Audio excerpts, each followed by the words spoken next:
Please welcome the global lead on climate and energy for WWF International, Manuel Pulgar Vidal. 4 minutes. So, hello. Take your time, take your seats, no rush. Okay, it is wonderful to have you all here. It is wonderful to have you in the Global Climate Action Summit. And more wonderful because you are here in the Forest, Food, and Land session. So, how it would be the way to keep momentum? Let me talk about what just Paul Polman has said to us. We are winning the battles, but we should win the war. So what we do need is to keep momentum, to implement Paris, and to close the gap. So what we do need is to keep this summit in a long-term time. So it is not about 2 or 3 days. It is about how can we bridge this summit into the COP24 in Katowice, into the 2019 Secretary General Summit in New York, into the 2020 Super Year, and beyond. So that is why the importance of this session that I would like to frame in some way. Because this summit, the Global Climate Action Summit, has at least 5 important objectives. The first one is that we are going to showcase. And in this summit, we are going to see how much climate action is happening in the world. And that is a key element. But it is not just about showcasing. It is even more important to have new targets, new commitments, new announcements. So in this summit, in the 3 sessions, we are going to have new targets, clear targets that could demonstrate to us that we are moving the agenda forward. But also it is important that in a summit as GCAS, we can have new platforms that can bring it more closer, different actors that are relevant to as important topic as forest, food, and land. And we do need to start to connect dots. Paul and Jane Goodall has already talked to us about biodiversity, nature, and climate. So by working in forest, food, and land, we can start to connect dots. And by the end, in this summit, what we do need, it is to build and to start to work in the long-term vision, in our 2050 pathway. So that is the importance of the summit, and that is the importance of this session. And probably you all heard today, early in the morning, the Exponential Climate Action Roadmap. And probably you saw the last 2 charts, one about land and agriculture and food, and the other about forest. And there were some important topics in those 2 charts. Food waste, that was a really important one. Plant-based diets, a second important topic. Sustainable management of forest and land, among some others. And that Exponential Climate Action Roadmap that was presented by Johan Rockström and Christiana Figueres told us that we can get, in 2020, into a very strong and important target. We can achieve that target by 2030. So we do need to focus on that. And that is why in this session, we are going to integrate. And we are going to integrate what are the 3 main topics: forest, food, and land. Because there are a strong interlinkage in between the 3 topics.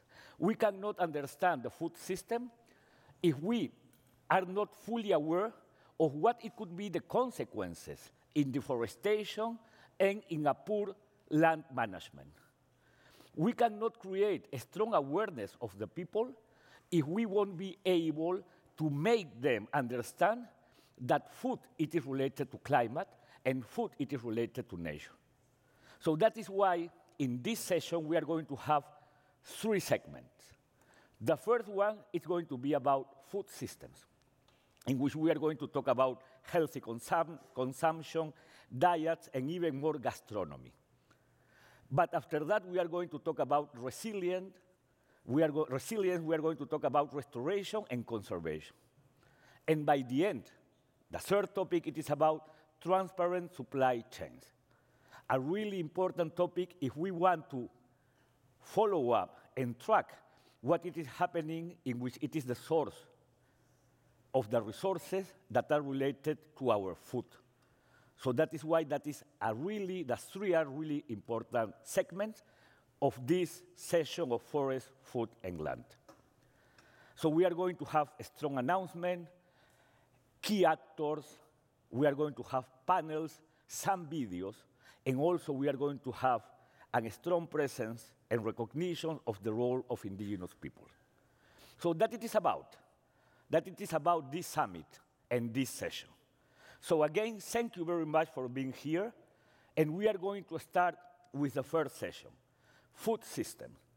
And for that, who is going to moderate the session, it is a very important person, a Nebraska farm girl that it is very proud of the agriculture in California. She is the secretary of the Food and Agriculture Department of the state of California.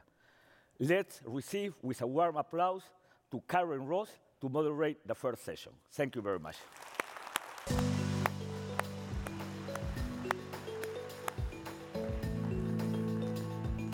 Thank you so much.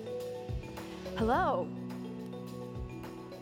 So, my name is Karen Ross. I'm the Secretary of the California Department of Food and Agriculture, and I am thrilled to have the opportunity to introduce our panel on sustainable food production. In a very short period of time, I'm going to take the perspective of 3 different countries on food production through a very brief discussion. Please help me welcome to the stage Zwide Jarrett, who is the Managing Director of the Total Land Care Organization in the country of Malawi. Zwide. Judith Redman is the owner of Full Belly Farms just north of here in California. And we're honored to have with us from New Zealand the Honorable James Shaw, who is the Minister for Climate Change.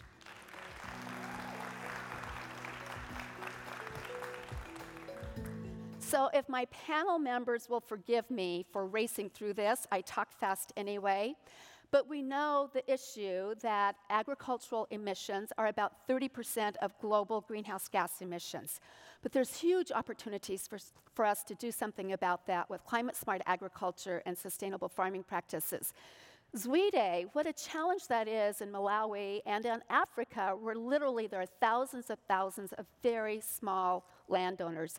How do you do something about that? Thanks very much, Karen. I think our biggest challenge is to reach out to thousands of smallholder farmers. In Malawi only, there are about 2.5 million smallholder farmers.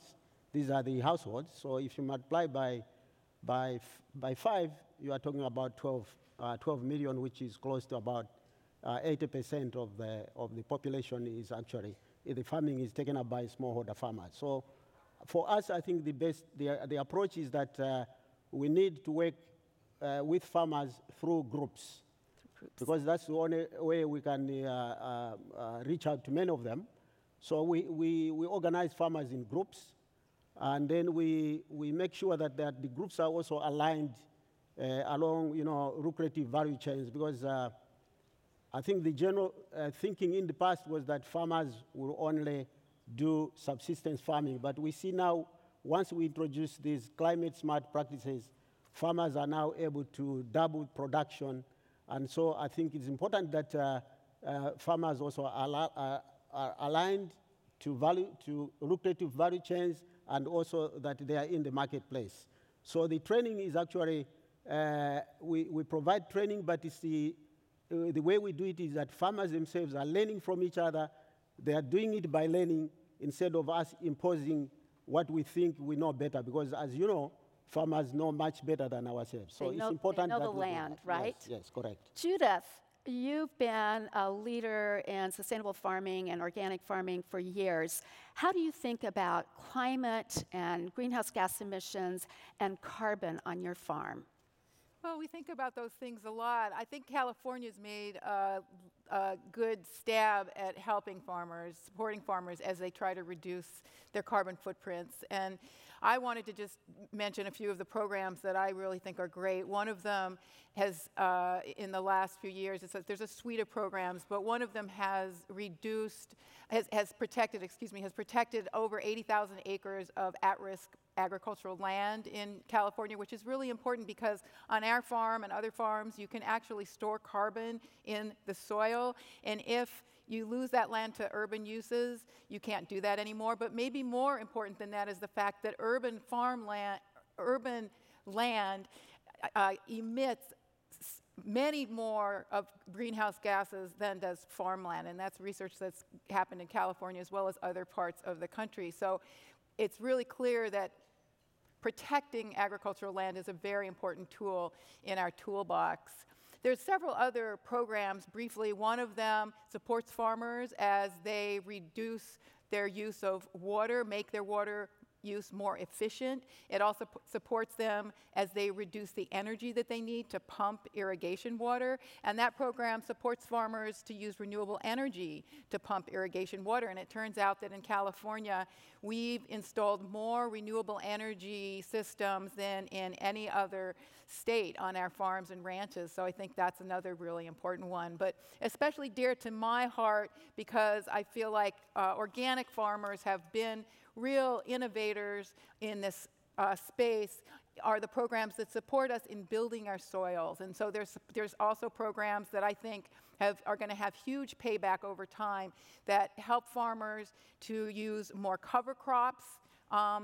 They help farmers to use more compost on their ranches as well as on their cropland. And those programs get carbon locked into the soil, which is just very important, but they also increase the health of the soil so that it can hold water better and not shed that water. Win, win, win. I love those kinds of programs that are at the Department of Food and Agriculture. Minister Shah, I would love to hear your perspective because New Zealand is a very significant livestock producer, and we know the issues around greenhouse gas emissions, especially methane. I'd love to hear some of your strategies. Well, this has been a huge challenge for us the entire time that we've been involved in the climate debate because agricultural greenhouse gases make up about half of our total profile. Dairy products and meat make up 2 of our 3 top export categories and so on. But I think the shift that we've had recently has been from taking that challenge and trying to flip it into an opportunity. So, one of the things I keep saying is innovation is a function of constraints. When times are easy and you don't have very many constraints, you tend not to innovate. I mean, why would you do something different from what you're doing now? But when things are really starting to get constrained, that's when you get creative.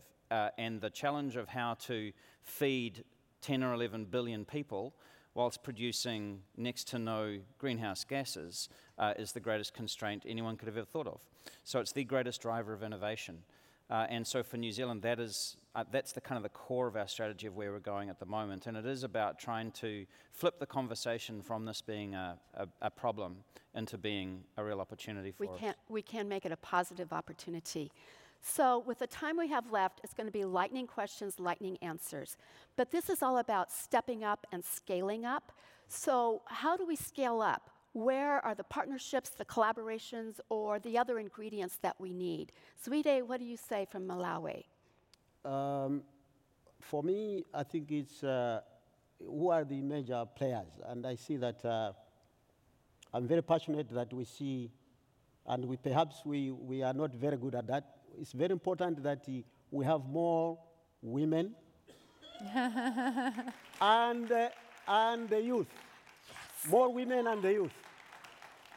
For in my country, the people that go out and fetch firewood, collect water are the women and the girls. But when it comes to leadership, to taking up leadership positions, it's normally men. Huh. So I think for me, really, if we want to fight this war against climate change, we must put women and the youth up front, and they must take up leadership positions. Well said. Thank you, Zwide. Judith, your thoughts on that? Well, it's very briefly. I think something that Winnie Byanyima said earlier really struck home for me about how the challenge is political as much as technological. And while technology is going to have a part to play, it's not going to be as important as bringing together a number of forces, a little bit of research, and we've lost a lot of infrastructure and investment in research on these new practices, farmer-to-farmer communication, good government regulations and programs. It's a number of things I think that have to be there in order to scale up these new practices. Farmers are ready to innovate. They want to do their part, and they can have a huge role with 40% of the land mass on the planet in agriculture and ranches. But these practices are difficult to implement on farms. They're very site-specific, and many farmers can't take those steps all by themselves. So I think we're going to need to bring together a constellation of stakeholders like we have in the room today to make it happen.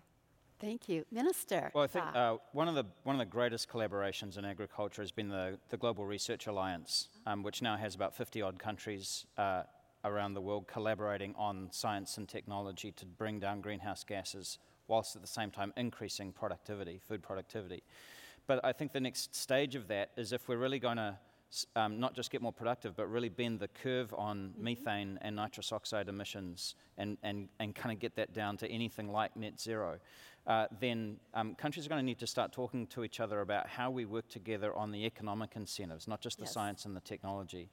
Because one of the great fears in our agricultural sector, and I can imagine therefore any other agricultural country around the world as well, is going to be that we're going to impose a price on our farmers that make them uncompetitive with those of other countries in competing markets. And actually, this is one of those things where we actually all need to kind of move together on this. Because if they don't, any one country will say, well, we're not going to do that.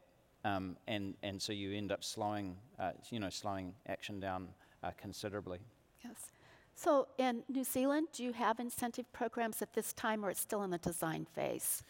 Well, we've got a number of things going on. We've got a sustainable farming fund that we've just beefed up by a few, about another $15 million into that. A number of other programs, some of which are similar to some of the things I've heard here. The main focus of us, I have to say, has been on the research side. So we've probably put about $70-odd million in over the last 10 years or so, and we need to scale that up domestically, but also the investment in the Global Research Alliance, which we've been co-leading. Excellent. And what about technical assistance? I hear that a lot. We need more technical assistance. What's the main delivery of technical assistance to farmers? Well, you know, one of the other things that they said in the plenary, the president of the ACLU said, is that we have to make sure that we don't leave behind the affected and impacted communities with our climate change policies. And I think that's very important for us to remember. If we really want to scale up, we're going to have to deliver on our promise to provide investment and infrastructure and support in those communities that are hit first and worst. And technical assistance can really help us to do that. It can help us take these programs to places in Fresno and in Bakersfield and all over agricultural regions where there may be smaller scale farmers or farmers that will not be able to adopt these technologies without that support. It's very important. And Sweetie, you're going to get the final word. How many farmers did you say you reach, and how many countries are you working in today? Currently, we are working with just over 1,000 farmers across the 4 countries: that's Malawi, Mozambique, Tanzania, and Zambia. Our aim is really to work with other networks, so we can really, get to 2,000 and 200,000 above farmers.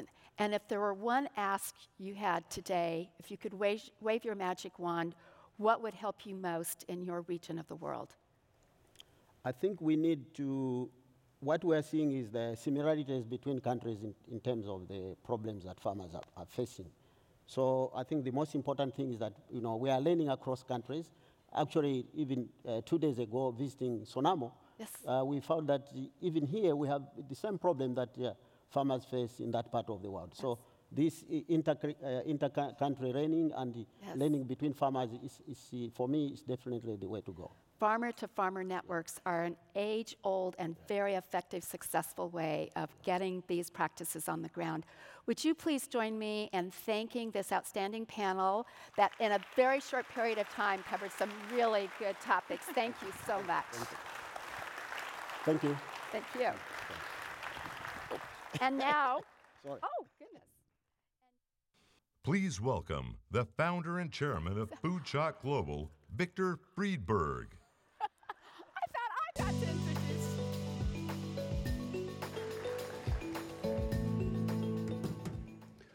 I'm honored to have the opportunity to speak to you here today. This is such an inspiring and important summit. Thank you to Governor Brown for the invitation. I don't know, hopefully some of you had the opportunity last night at SF MoMA to hear the governor's brevet speech. I don't know about you, but that was almost like the Gettysburg Address for climate change. So he's a personal hero of mine, so I'm thrilled to be here. A little bit about myself and my personal journey to come here today. In 2012, I ate a peach at the Central Market in Valencia, Spain, that changed the course of my life. That peach was unlike anything I'd ever tasted, and I wondered why. What I saw was that the food system was going to change, and change dramatically over the next 10 years, to better align to a future in which healthy, sustainable, and democratized were going to be the primary drivers of the food system. Through a venture fund I co-founded in 2013 called S2G Ventures, I developed and put into practice what I called systems investing, which in its most simple form is investing in the food system from soil to shelf. At S2G, I led some of the most exciting, innovative, and groundbreaking companies in the sector, like Beyond Meat, Ripple, and Appeal Science, just to name a few. Now, venture capital is an amazingly powerful tool for change. But the coming challenges in the food system are global in scale and so complex and deeply interdependent that they will require new tools, which are multidisciplinary and multi-stakeholder, which I'm excited to announce here today, the launching of a new nonprofit organization I'm founding called Food Shot Global. Food Shot Global's mission is to transform the food system into one that's more healthy, sustainable, and equitable. Our first mandate is to start with the problems first. We want to focus exclusively on big, global-scale problems, moonshots for better food. Now, challenges have a very positive counterpoint, which is big change equals big opportunity for impact and returns. Over the last 18 months, we've developed a number of core areas of interest for our Food Shot Global challenges, the first of which I'll be announcing here today.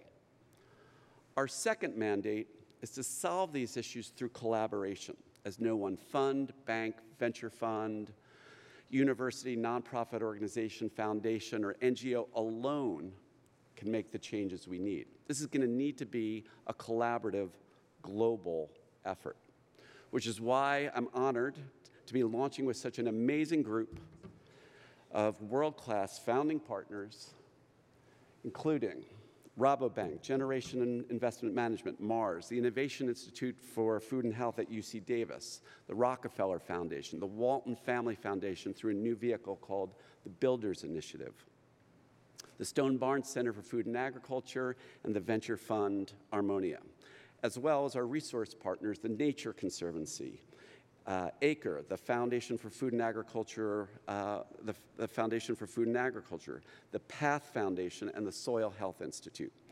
And we are honored to have Rajiv Singh, the former CEO of Rabobank America, as the co-chairman for Food Shot, and Sarah Eckhouse, the former Obama administration senior advisor as executive director for Food Shot Global. Sarah, please stand up if you're here and let everybody know who you are.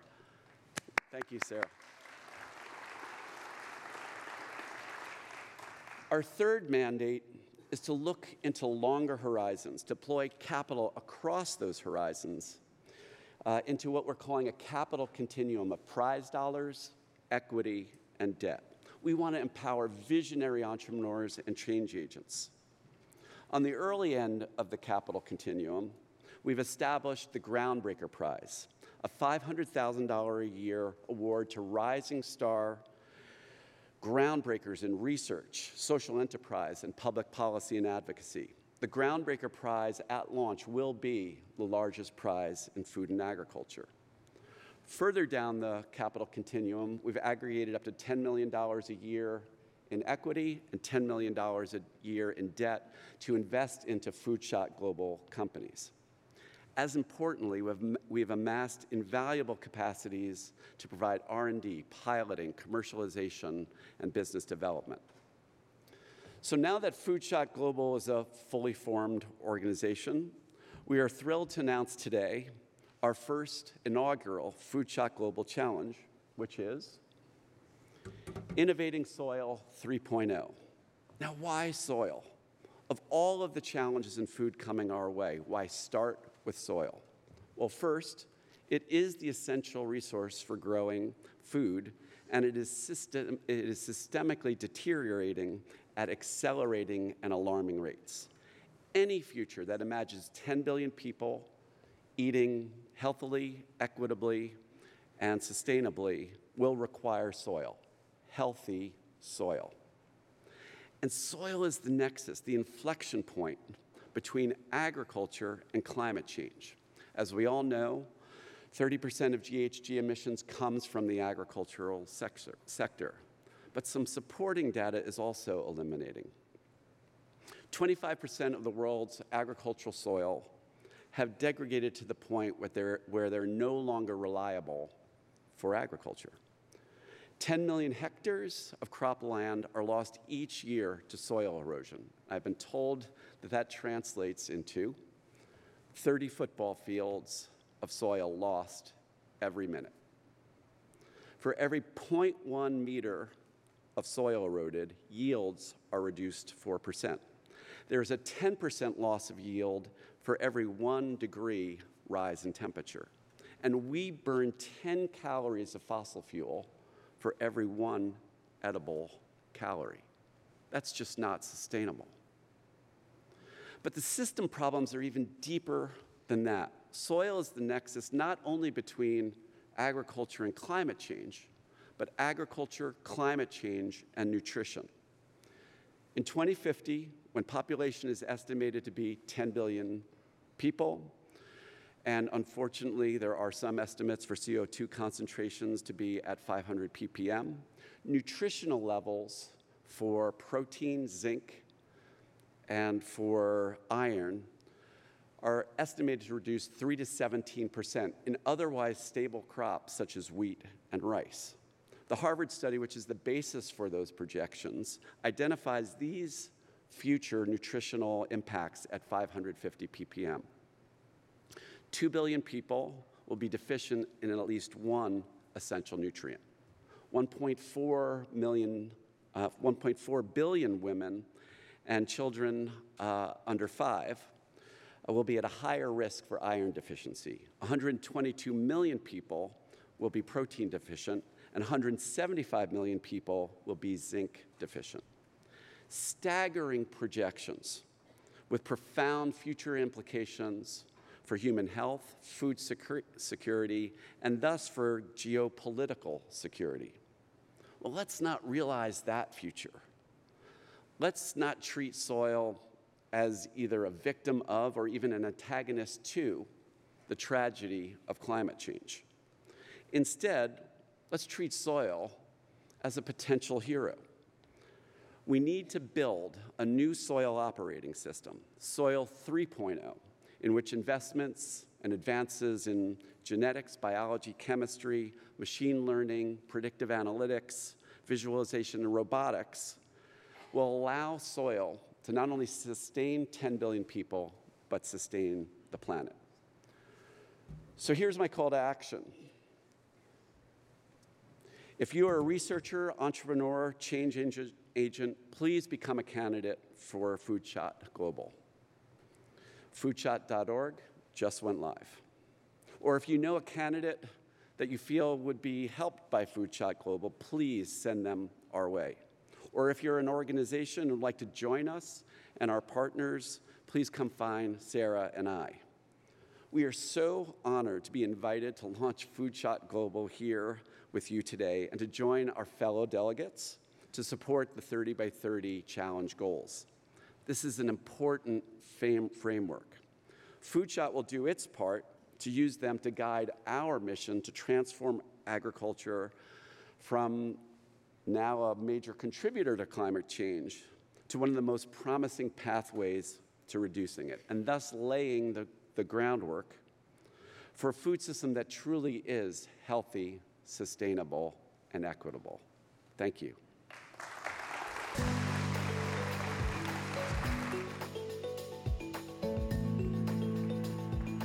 Thank you, Victor.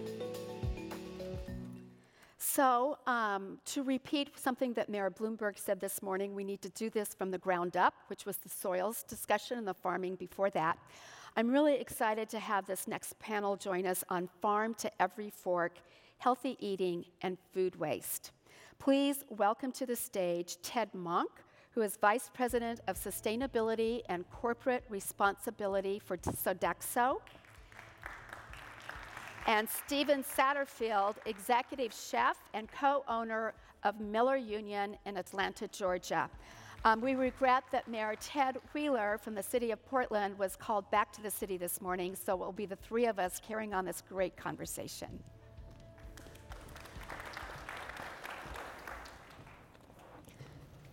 So it's ironic that we know we get these emissions from farming and raising this food, and we also know that wasted food creates 8% of global emissions. But what's more heartbreaking is the calculations, to the extent that we can be precise, say that about 30% of the food that we put these resources in to grow goes to waste. So Ted, what can we do about that? What are some of the things that Sodexo is looking at for your piece of this conversation? Well, thank you.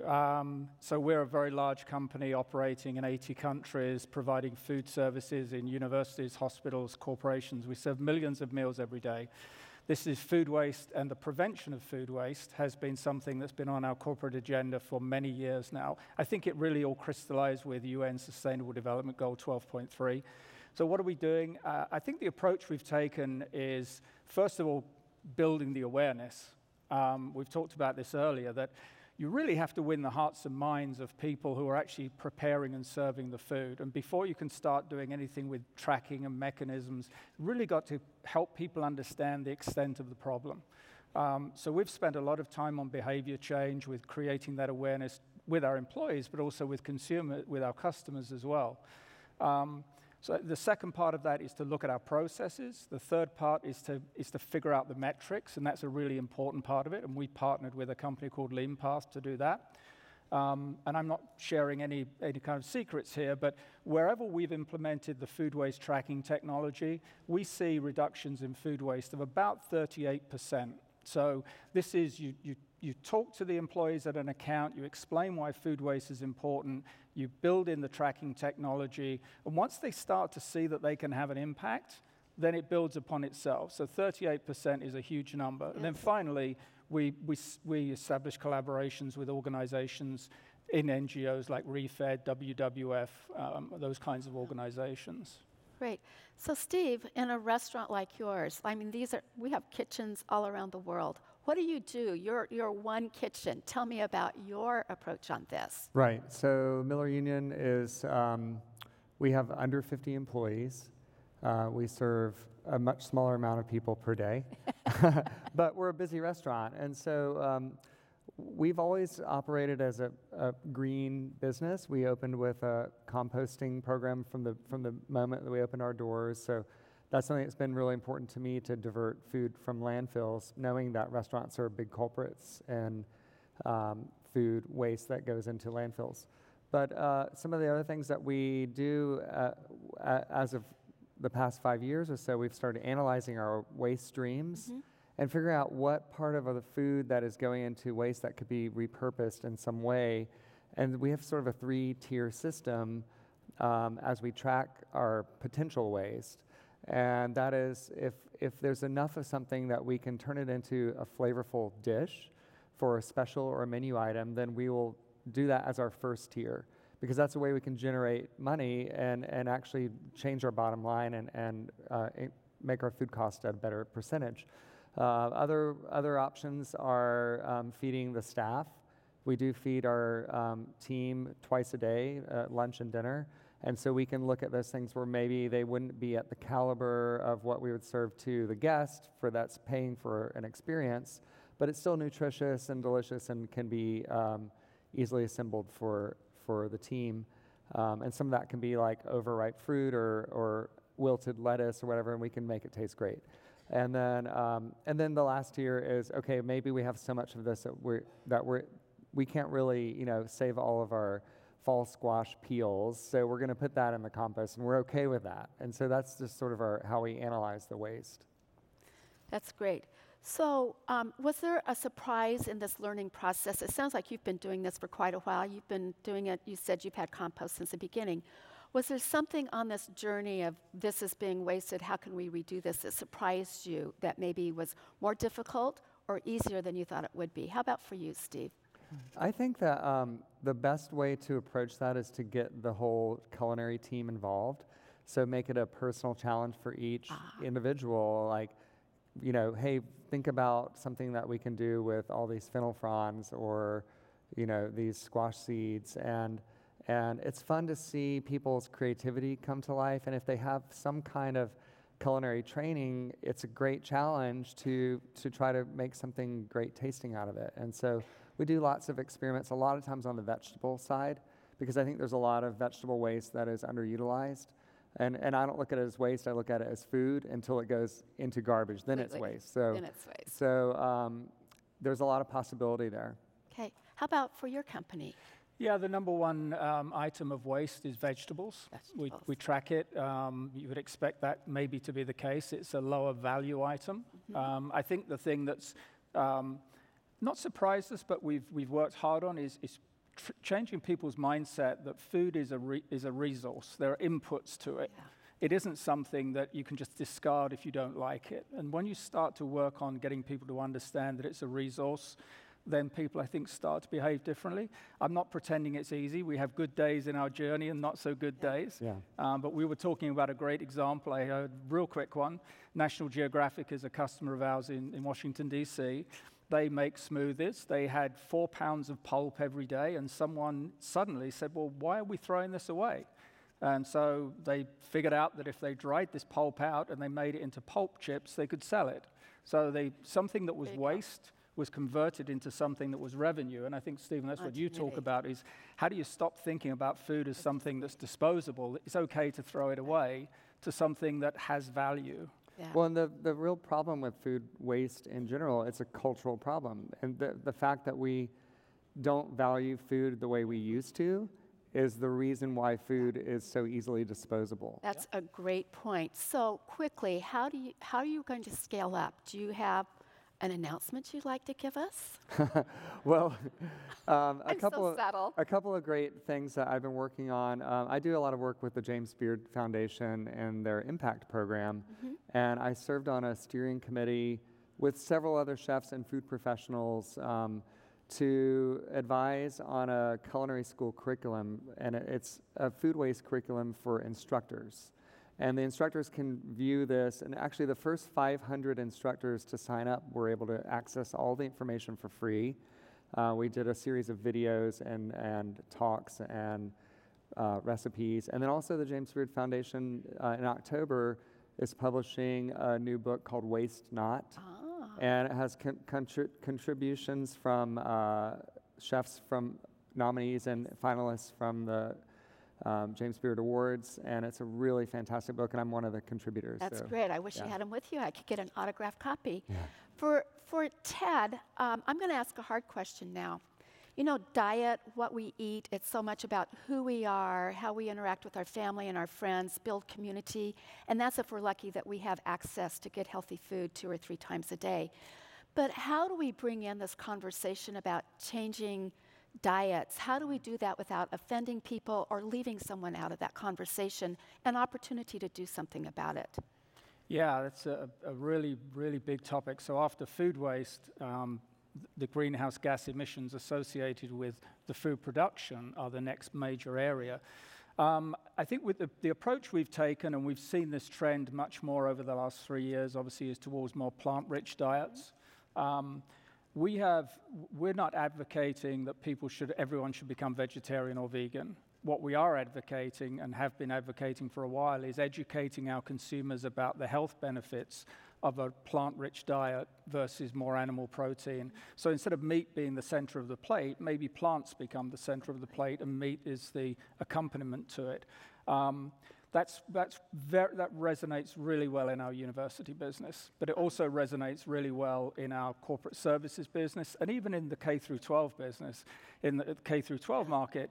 Kids are very attuned to this right now. We shouldn't stereotype and believe this only applies to people in the 18 to 35 age range. So we've worked very hard, and we've developed loads of new recipes, etc. If I may. Please do. So I'm happy this afternoon to announce, this is an announcement that's actually on behalf of World Resources Institute and UN Environment. If anybody's here from those organizations, thank you. Sodexo is very pleased to be able to support this announcement. And the announcement is an innovative platform called the Cool Food Pledge. With my accent, I'll just make sure everyone understands that, because somebody didn't yesterday. It's cool, as in it's cool to do this, food pledge. And the premise behind it is that companies who sign up and organizations who sign up to the Cool Food Pledge are saying that they will reduce the greenhouse gas emissions from the food they serve by 25% by 2030. Already, and it hasn't been launched until today, organizations representing the sale of 50 million meals a year have already indicated their intention to sign up to the Cool Food Pledge. Cool Food Pledge. It's on the WRI website. How about that? And we're thrilled to be able to support it with the customers that we have. What I like about it, 3 things. It aligns to our corporate responsibility commitments. 1, to provide healthier lifestyle choices. Secondly, importantly, to reduce our Scope 3 emissions by 34%. So this has a huge impact in reducing our Scope 3 emissions. And then thirdly, it's a way of measuring. It goes back to what we were talking about, food waste. It's great to have all these intentions about changing to a more plant-rich diet, but if you can't measure something, you can't advance the implementation. And that's how you scale it up through the measurement. So do you see that reflection of more interest in what I'm eating, the diet selections, weighing in more at the restaurant scene as well? How do you look at that? Sure. Well, I would say we've always had a strong emphasis on the fruit and vegetable side and the grain side. And the way I've always looked at building a plate is really starting from the vegetables and really figuring out what that part is going to be first, and then what protein would pair with it if it's going to have a protein on the plate. And it's sort of counterintuitive than the way chefs used to think about food, but I think now there's been a cultural shift where with farm to table and seasonality and working with local growers, and there's a lot more attention to that. And so as a result, we have a higher vegetable component to our plates than some other restaurants, and it skews it in the right direction. We also focus on having a much smaller portion of meat. So generally 5 to 6 ounces at dinner and 3 to 4 at lunch. Okay, so we've touched on preventing food waste, and what can we do? Is there the opportunity for recovery, because there's so many health laws and other things that sometimes get in the way of that? Do you have a couple quick thoughts on that? I think one important thing that hasn't been touched on is just how we purchase. If we keep a really tight lock on how we're purchasing, then we won't over-order, and then we have better predictability of how we're going to use everything. It's the same thing that applies to the home consumer. Buying smaller amounts and more frequency is going to really help with reducing waste. If you go to a large chain and stock up on everything and get a month's worth of food, you're probably going to waste some of that. And clearly, each consumer has a role to play here, right? Yeah, but on recovery, this is obviously the second stage in the EPA inverted triangle. So we're focused primarily on the prevention of food waste, but there will always be some food which is overproduced in any large-scale food service operation. It's just a matter of scale, and that happens. So if it can't be repurposed within the account, then we have to find ways to connect it with the community. Okay. And that's really the next stage, is figuring out, encouraging and empowering the managers to say, okay, I will find those nonprofits in my community where I can connect that food. Now, the Emerson Act really provides the legal framework to be able to do that. People sometimes say, oh, I can't donate food because it's going to be dangerous. I'm going to get sued. There are protections in place, and there's never been a case where anybody that we can document has suffered. I think this is a really important opportunity for even broadening the kind of collaborations that we're doing or that we're used to doing, is to really think creatively about that. And since the mayor couldn't be here, I think what we do at the city, local government level as well as the state level is an important partner in all of this discussion about food waste. So I'd like to take this opportunity, and I'm sorry I'm going to have to look at my notes and I can't look you in the eyes, to make an announcement that the mayor would have made on behalf of the Pacific Coast Collaborative and states and cities throughout the West Coast, going from Vancouver all the way down to Baja, and that is a commitment to reduce food waste by 50% by 2030. 50% is pretty significant. Yeah. That is an effort that's in the planning stages today that includes prevention, food rescue, and the recovery of otherwise wasted food. But we've got to find another word for wasted food. We're just going to divert these uses to other things. It intends to engage industry, the retailers, and manufacturers in setting voluntary agreements to prevent food and supply chain waste within each one of those sectors, and to develop jurisdictional specific strategies, including prevention goals that amount to preventing edible food from ever being wasted. I think that's a pretty noble thing, and I look forward for all of us being partners in doing that. I want to thank you so much for both being here. Did you have one last thing in your lightning round that you want this audience to know about, or the missing ingredient in what we're trying to do here? Tad? Last thing I'd like them to think about is just everyone can make a difference every day. Just one action in terms of preventing food waste. Something you do makes a difference. How about for you, adds up. Steve? I would like to see more restaurants compost. All right. That's my big wish. Yeah. That is a great one, and I want to be your partner on that one for sure. Please join me in thanking both Ted and Steve for this great discussion. Thank you. Thank you. Thank you. I'm going to go to the podium. Thanks.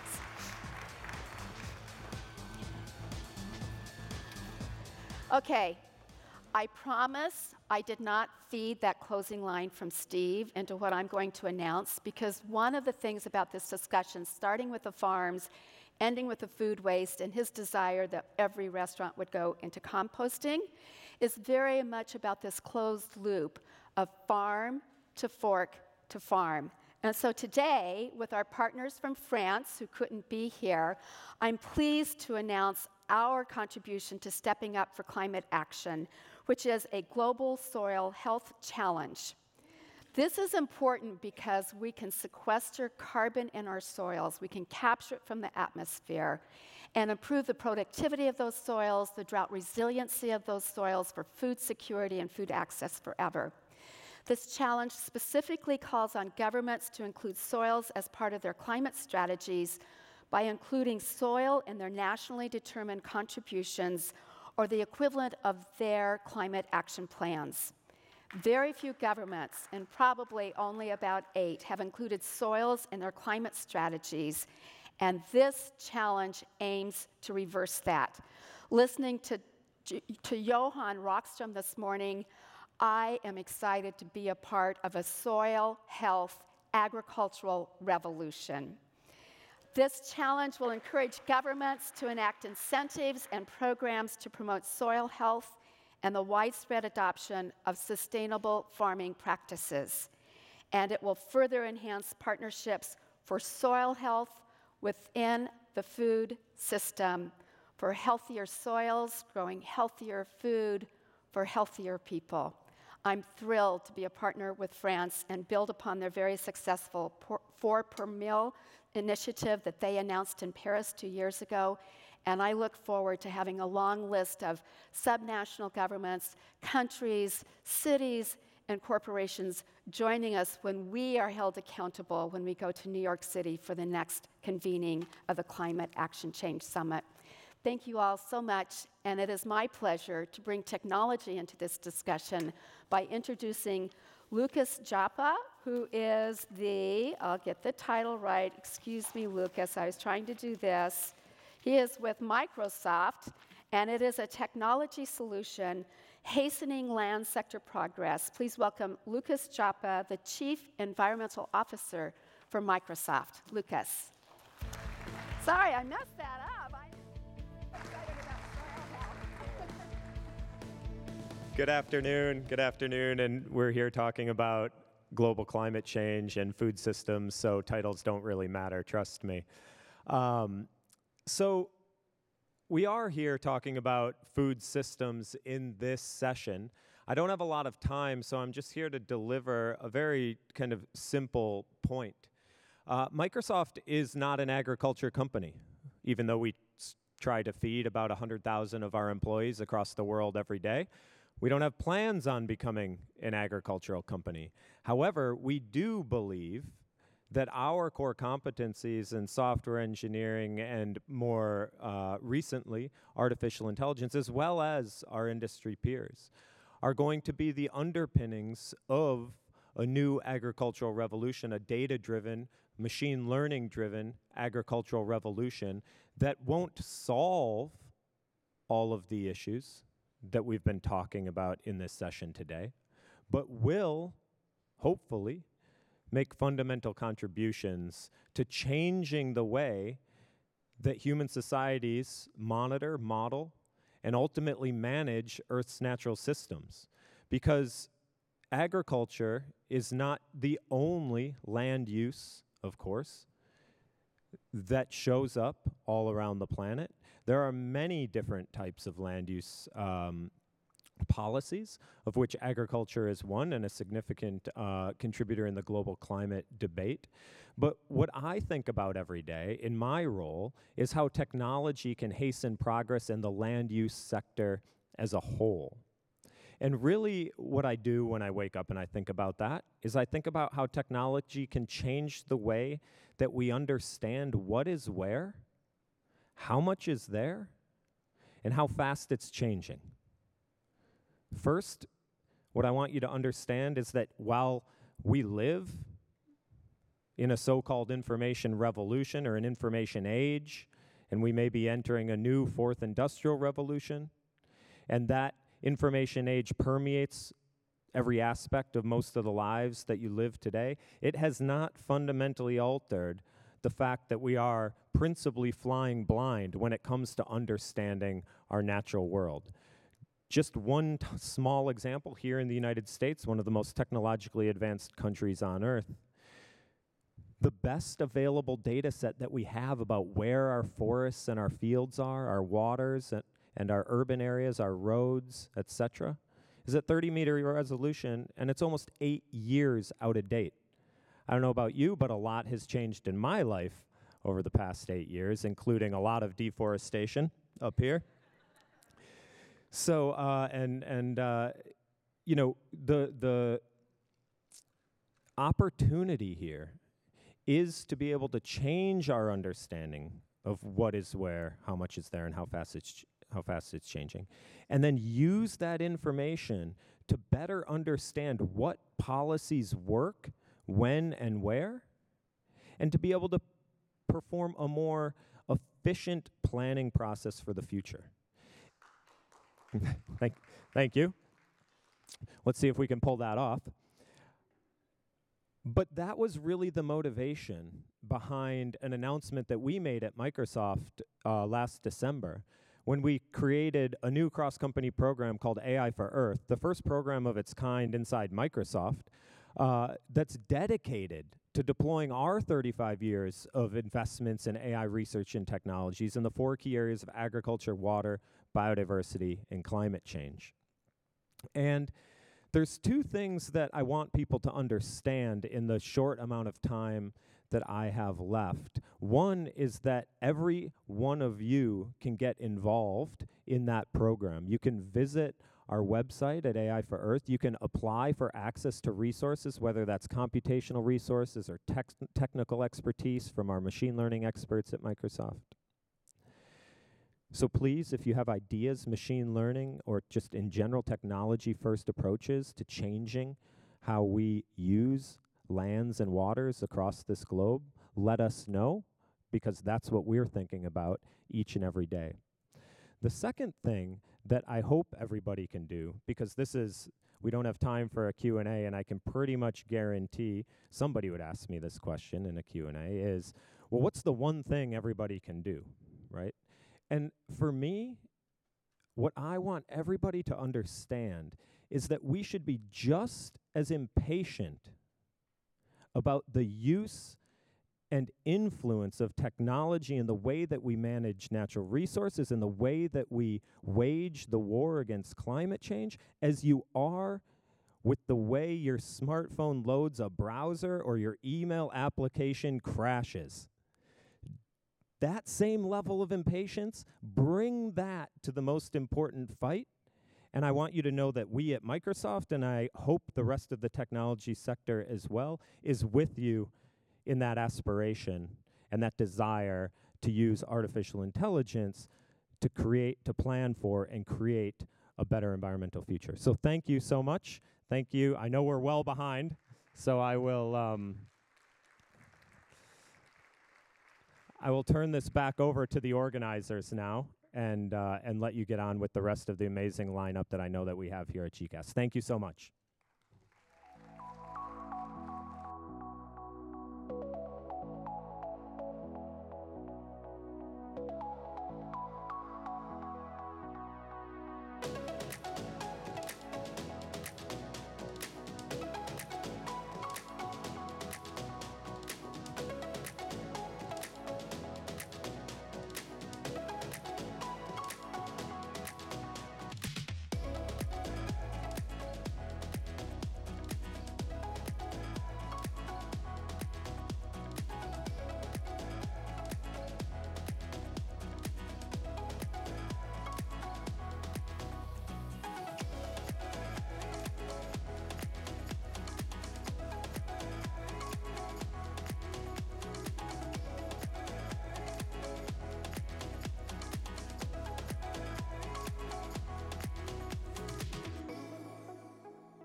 Please welcome Distinguished Senior Fellow for the World Resources Institute, Francis C. Moore.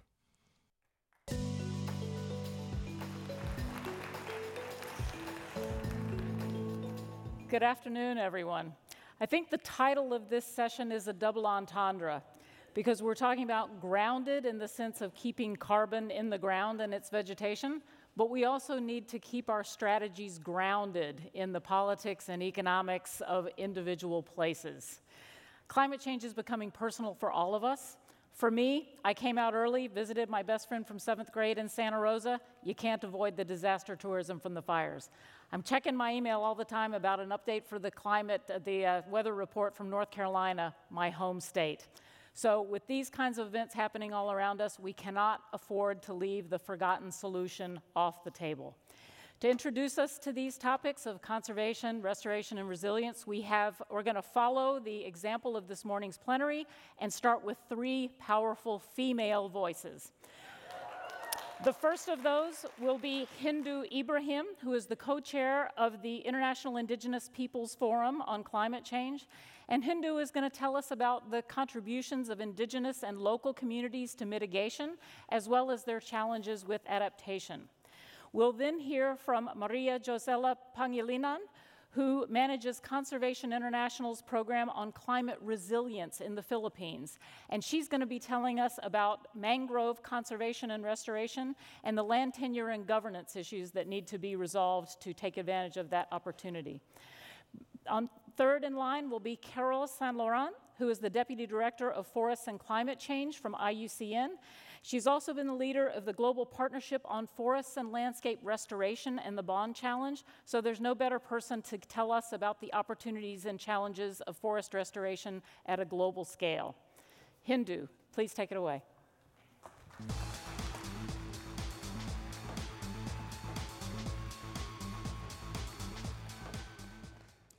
Thank you so much. It's really a great pleasure to be here and share with you the voice of indigenous peoples. But you already know that indigenous peoples are saving more than 80% of the world biodiversity. But also we are keeping, as community forests, more than 40%. And that means we are the most vulnerable to the climate change. Let me give you the example of my community where I come from. Coming from Chad, from the pastoral communities who are the nomadic, living from one place to another one to found water and pastures. So we always struggling to get the natural resources who become shrinking. Shrinking because of the climate change. Shrinking because of the heat. Because being in the Sahel is a double challenge of the climate impact.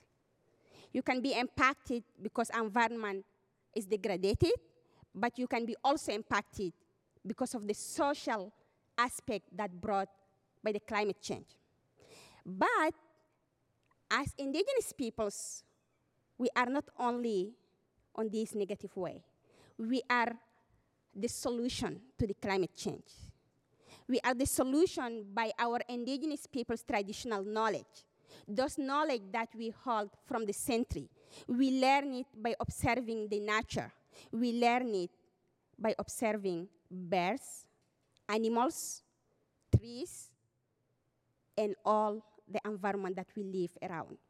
That help us to restore land, to keep our peoples on peace with the Mother Earth. So we cannot keep it longer if the policy cannot adapt to what we are doing. We are very recognized. All the UNFCCC policy solution on indigenous people's traditional knowledge and on the indigenous people's rights, then an indigenous people's platform. This is very important for us, but it cannot be more important if we do not put all the resources who can go with it. We are very grateful with all the pledges that met those last days. But those pledges need to be a real money going directly to the indigenous peoples. As long as we know how we are managing our natural resources, we know how we can implement the exact solution that we have.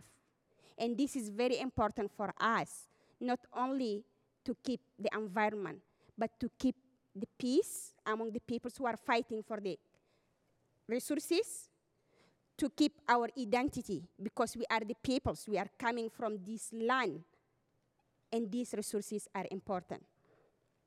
So some people's calling it natural-based solution. For us, is our daily life. So those natural-based solutions need to be protected, promoted, and also act. So we are all here because we need action. And it's real time for action now, because we saw what's happening in Sweden, getting the fire. So we don't want this happen like it's not in the Sahel. So to avoid all this, we need to stand and get the right solution by protecting the right of indigenous peoples, the knowledge of indigenous peoples, and also respect the participation of indigenous peoples through all the decision making. Thank you so much.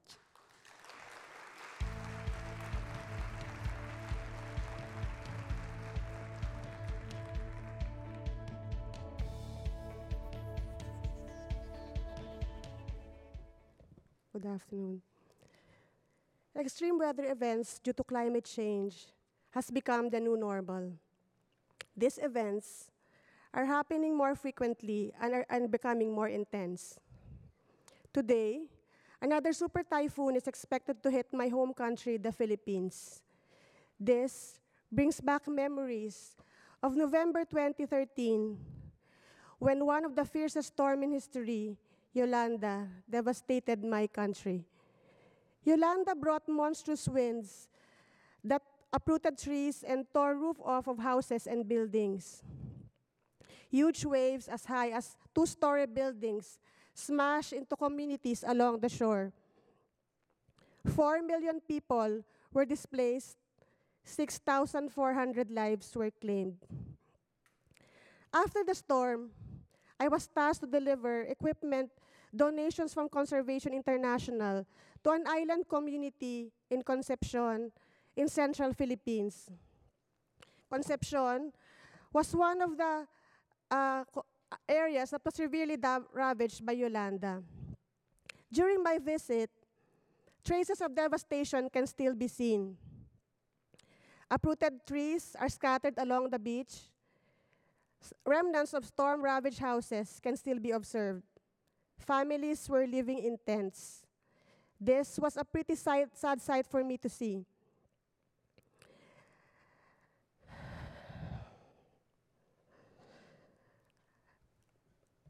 When I was walking along the beach, I met a bunch of kids who asked me if I was there to deliver food relief for the village.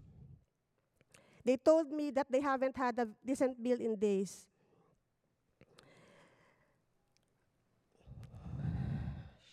They haven't had a decent meal in days. I thought of my own kids. I thought that this should not happen to them and to any other kids in the future. I also met Manang Helen Balahadja, one of the leaders in Concepcion. She shared with me how she and her family survived the heavy rains, the strong waves, and the wall of waves.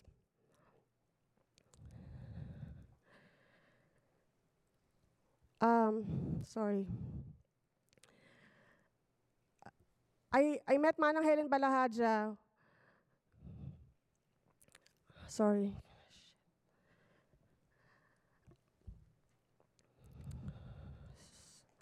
Sorry. This is a very emotional story for me. So while they were fleeing to higher grounds during the height of the storm, she saw how the big waves swallowed all the houses and the fishing boats in her village. Manang Helen believed that the impact of the storm could have been lessened by the mangroves that used to line their shore. For those who are not familiar with mangroves, mangroves are special trees that thrive in salt water along the shore and act as barriers against wind and waves. Over the last 100 years, 75% of the mangroves in the Philippines were lost. Now, only a few mangroves are left in the villages, making people more vulnerable and exposed to large waves and winds.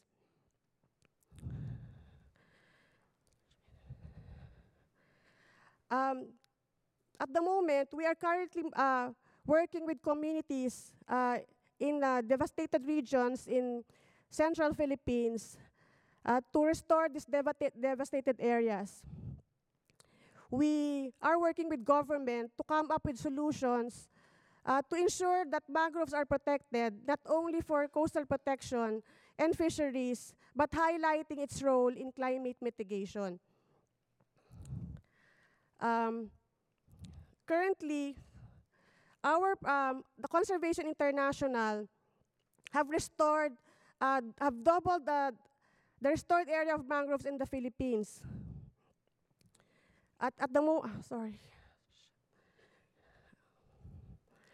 We're currently working with government to come up with a solution to restore areas of mangroves in the Philippines. Tonight, Typhoon Mangkhut will hit the Philippines. And I am worried about my kids.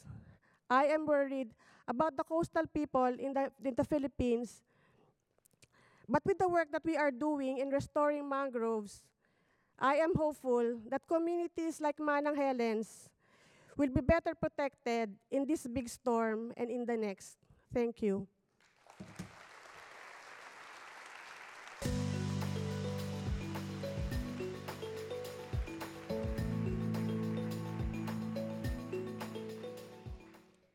We all know the scary statistics about deforestation, land degradation worldwide. I'm sure I'm not the only one here who lies awake at night thinking about that.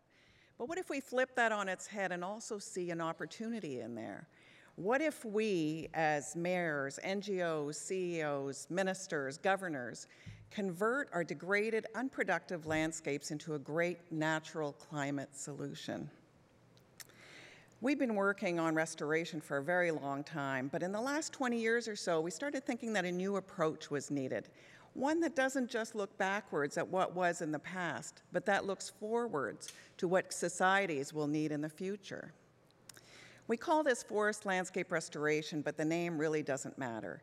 But it's about going beyond planting trees, going beyond afforestation and reforestation, to looking at the role that trees could play in constructing, building thriving, productive landscapes that are also climate resilient. We know that investment in landscape restoration is good value. For example, just north of here in the state of Oregon, they found that for every dollar invested in landscape restoration was generated another $2 to $2.50 of economic activity. In Guatemala, they're predicting a 50-fold return on their investment in landscape restoration over 30 years. With stories like this, it's not a total surprise that the global forest landscape restoration movement is growing. Right now, 58 states, provinces, countries, and other entities have pledged 168 million hectares to the Bond Challenge. The Bond Challenge is a global effort to bring 150 million hectares into restoration by 2020 and 350 million hectares by 2030.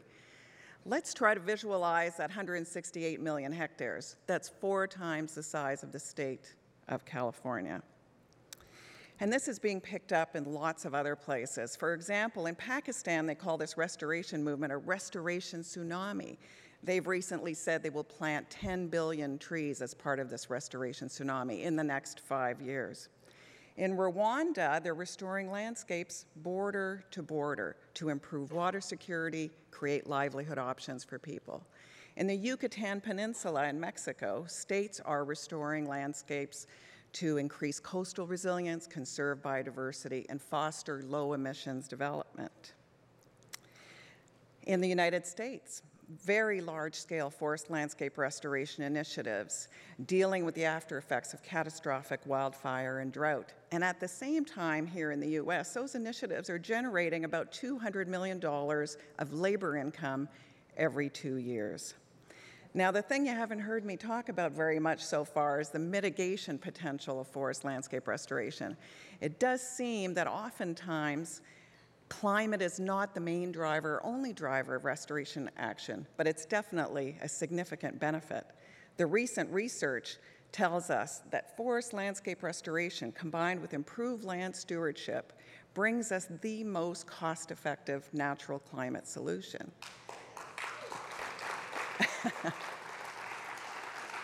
Now, given this, we were surprised to discover that the national climate targets being set under the Paris Agreement approximate only about 1/3 of the level of ambition we've seen with Bond Challenge pledges. So we need to close that gap. That is a great opportunity. So what is still needed so that we can further harness the potential of restoration for climate to achieve the 30 by 30 challenge? One success factor we've seen is cooperation agreements, bringing state and non-state actors together, as this summit has done. Also, cutting across different sectors and different levels of government. They're doing that in Brazil, in El Salvador, in Malawi, and lots of places, and that's really increasing the chances of success of the restoration action. There's the perpetual issue of funding. We've actually found that the money is often there for forest landscape restoration. It's not usually or very rarely called that. It could be rural development money or climate money or something else. What we just need to do is deploy that money in a little bit more effective and more clever ways. And there's some really good progress being made with that. For example, blended public-private financing for sustainable supply chains for cocoa, coffee, for example, in Ghana and Cote d'Ivoire. That's a model that could be replicated in lots of places. We've seen quite a bit of international cooperation funding be mobilized for forest landscape restoration. We're really looking forward to seeing what the new impact programs of the Global Environmental Facility will help with that, as well as the Green Climate Fund. But I don't want to miss out on talking quickly about what some individual governments are doing. Bangladesh and India have said that they will fully implement their bond challenge pledges using their own domestic resources. They're not waiting for help, they're getting on with it. I find that really inspirational.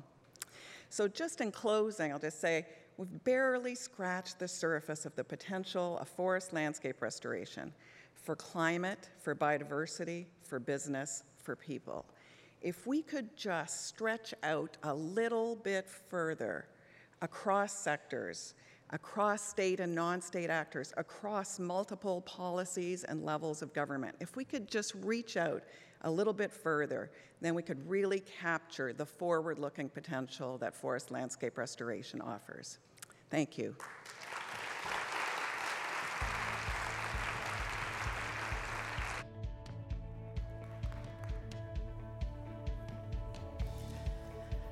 So now we're really fortunate to have a very dynamic panel of 3 pairs of speakers who are going to tell us about some really interesting initiatives going on at particular national and subnational levels.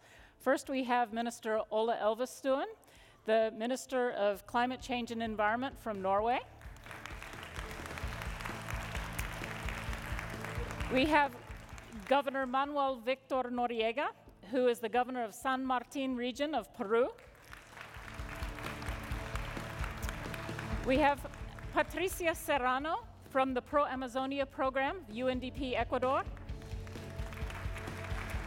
We have Carolina Rosero, who serves on Ecuador's Interinstitutional Committee on Sustainable Palm Oil as a part of her work for Conservation International in Ecuador. We have Governor David Ige from the state of Hawaii. And last but not least, we have Secretary Matt Rodriguez from the California Environmental Protection Agency.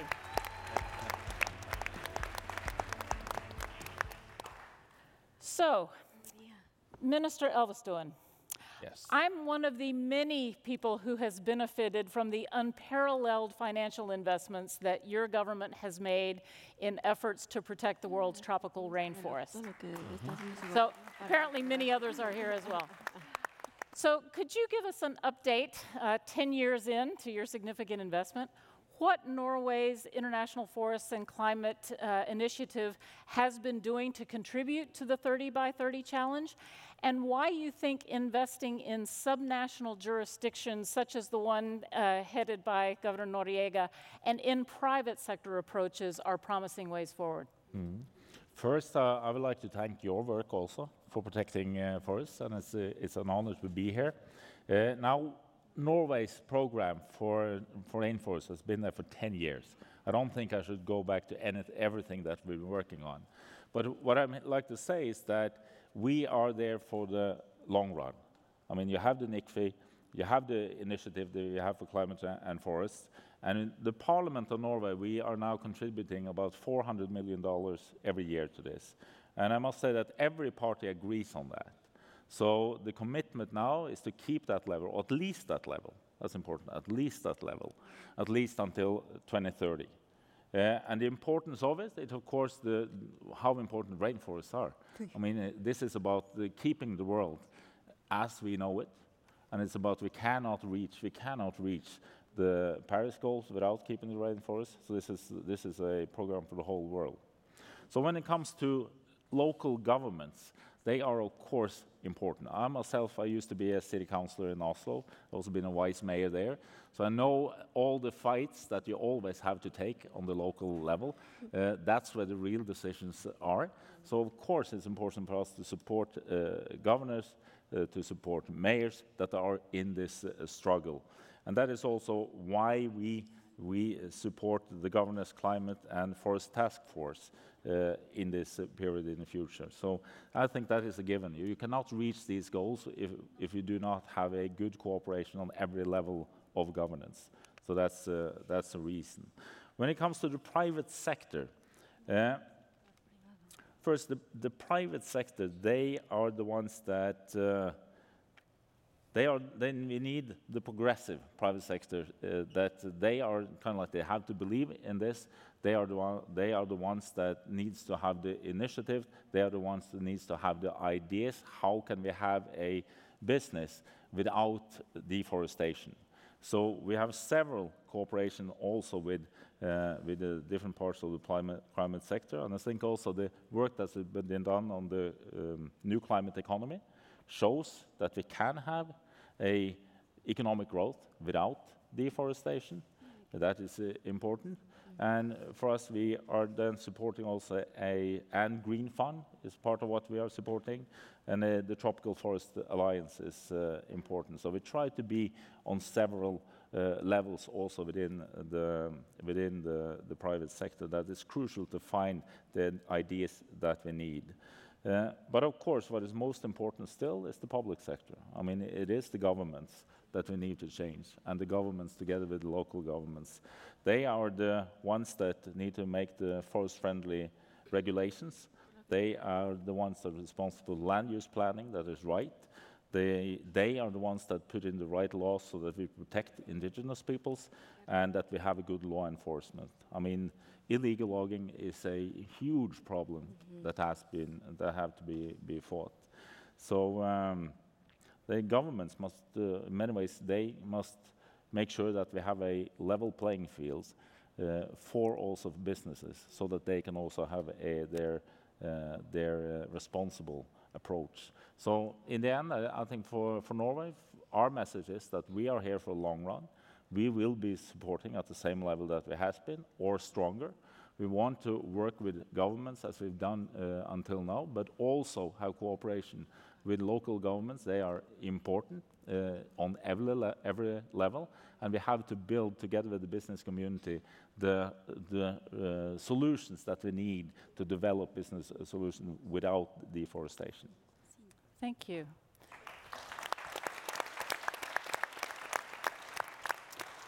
So, Governor Noriega, you have been a leader in the Governor's Forests and Climate Task Force, and I've heard you speak numerous times about your vision for the shift to more sustainable land use.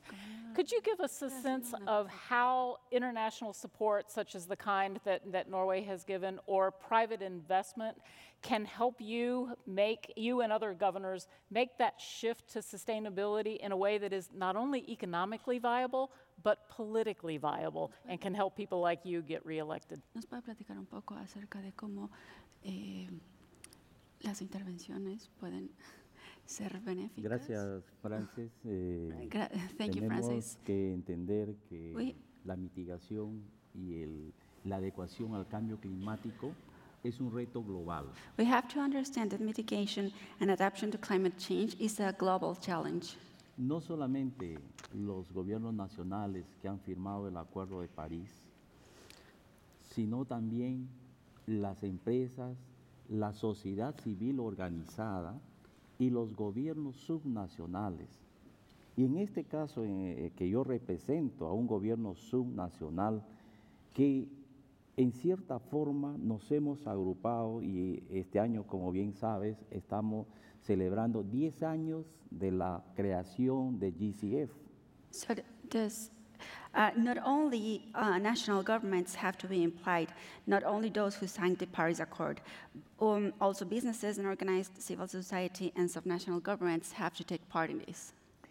Que ha sido una respuesta a cómo detener la deforestación. Los estados y provincias que conformamos el GCF, pues representa más o menos la tercera parte de los bosques tropicales del mundo. So the states and provinces that are part of GCF represent the third part of the forest, the tropical forests in the world. De allí que es una gran responsabilidad y hay unas propuestas. En el caso, por ejemplo, de Perú, de la Amazonía peruana, tenemos una propuesta de coalición pública-privada. It is a great challenge. And in Peru, we have this proposal of working in a public and private investment.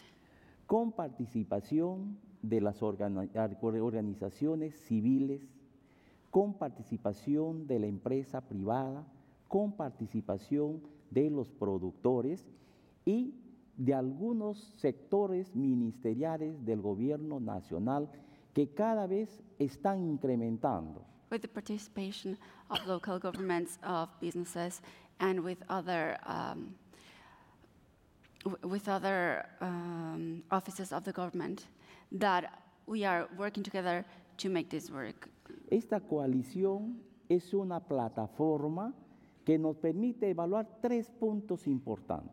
This platform is a coalition that allows us to evaluate 3 points. El derecho de los suelos para las culturas originarias, el derecho de los suelos para los agricultores, los pequeños y medianos productores, y el tercer punto es cómo generar una jurisdicción sostenible. The rights of the people to land use, and to the rights and how to properly do it in a regional jurisdiction. Para todo esto necesitamos de financiamiento. We need financing for all this. Ahora, no ha sido fácil de que las empresas, de que los pequeños productores firmen este acuerdo, esta coalición. It hasn't been easy for the local businesses to sign this coalition. Siempre ha habido un rechazo a las políticas medioambientales. Environmental policies have always been disregarded. Porque ellos pensaban que no podían haber desarrollo con políticas medioambientales. Because they thought there wouldn't be development with environmental policies. Eso ya lo estamos cambiando. So we are changing that. Y están entendiendo todos estos actores all these actors que hay desarrollo that there económico economic en armonía con el medio ambiente. Being in harmony with the environment. Bajo el enfoque que nosotros proponemos, producción, protección, inclusión. So we propose inclusion, protection, production, and inclusion. Yeah, sorry. Yes. And that's what your government is doing. It's got to be multi-stakeholder. It's an irreducible role of government, and international support and private sector participation are key. Yeah.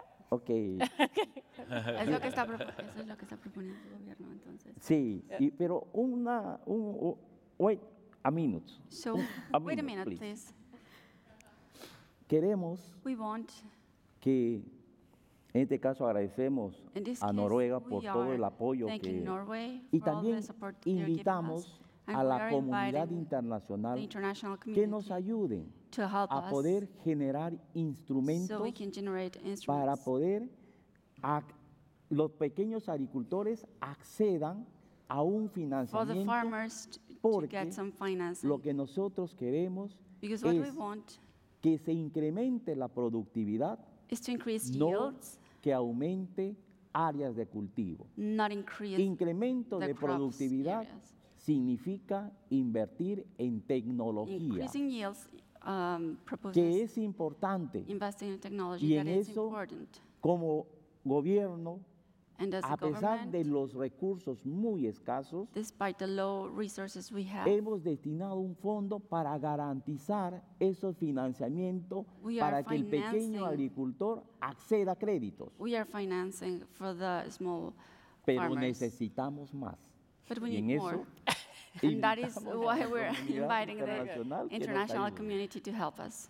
Okay, thanks very much. I think we're all prepared to help recognize that need for finance for the small producers. Thank you, Governor.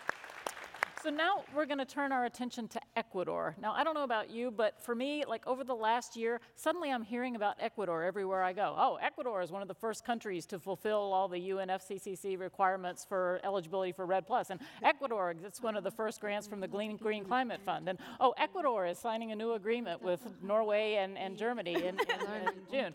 So I'm happy to have someone from Ecuador to tell me what's going on in Ecuador. What are you guys doing for the deforestation and degradation issues? Great. Great. Thank you, Frances. I'm so proud of being Ecuadorian because we've been doing a lot of things lately.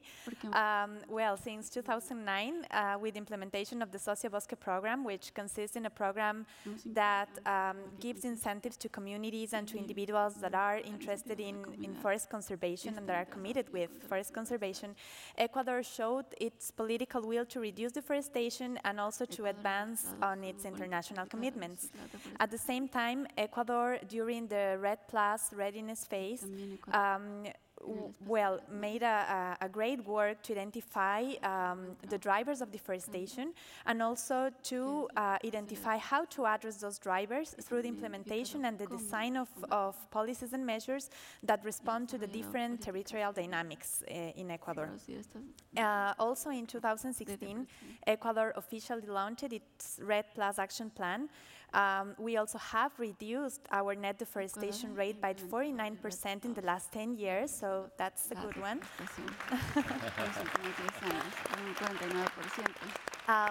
And also, we are going to be one of the first countries to access results-based payments through the GCF pilot program. So our efforts to reduce deforestation, to restore forests, to increase the resilience of communities to climate change continue to be strengthened through the support of the Pro-Amazonia program. This program is financed with grants funds from the GCF and the GEF, where the UNDP is implementing party. Through this program, there are some actions to be implemented to strengthen forest conservation, restoration of priority watersheds in the country, also strengthening the governance and the territorial planning in Ecuador. But the most important is the transition from traditional agriculture to sustainable and environmental friendly production systems, also promoting the international market access for deforestation-free products. So we are really focusing on this, and in this process, the participation of indigenous peoples, communities, NGOs, and the private sector has been fundamental. Here we can say also that the commitment of value chains is a great example of how to promote sustainable development that is free of deforestation. So that's what we've been doing lately. So that provides our transition to Carolina. Now, some of you know, I've spent part of my time working on trying to get deforestation and peatland degradation out of palm oil supply chains in Indonesia. So when I heard that Ecuador had an aspiration to get deforestation out of palm oil supply chains at the scale of an entire country, I'm like, is that possible? So you're going to tell us, Carolina. Thank you very much, Frances. Well, my short answer is yes, I'm very optimistic and hopeful, and I think there are a lot of enabling conditions that are allowing for that. There's a lot of political will, and I think that's always one of the biggest challenges that we can have. And we also have a lot of stakeholders that are very committed to this process. So I'm here as a proud Ecuadorian as well. I'm part of Conservation International, and I'm also part of the Interinstitutional Committee on Sustainable Palm Oil.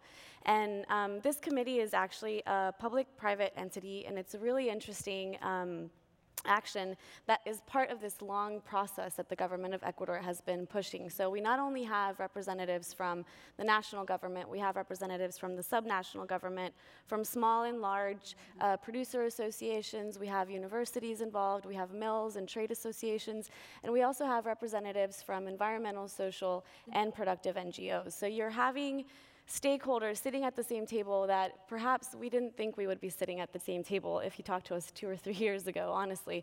We don't always see eye to eye on things, but we're talking, and I think that's a huge step that we're taking. And basically, we're all working towards one similar step, which is to find this balance between economic growth, increased productivity, but also the protection and conservation of forests. And I think that's huge. And we're doing this at a national level. And we're taking really big steps. As a tool, we're going to be using the jurisdictional certification approach from the Roundtable on Sustainable Palm Oil. And that and combined with the national policies and regulations that we have, I think is going to be a really great tool to be able to eliminate deforestation from the palm oil sector. And we've already taken solid steps. Conservation International has played a key role in having the Sociobosque program be approved as a national compensation mechanism for our SPO. So we have a really tangible example of how private companies can partner with environmental organizations in supporting a national initiative that supports conservation with indigenous communities and with local producers as well. And these are, different sectors that haven't always worked together in implementing these types of things. So it's a really interesting point. And I think, we might be a small country, but we're doing a lot of really great and interesting things.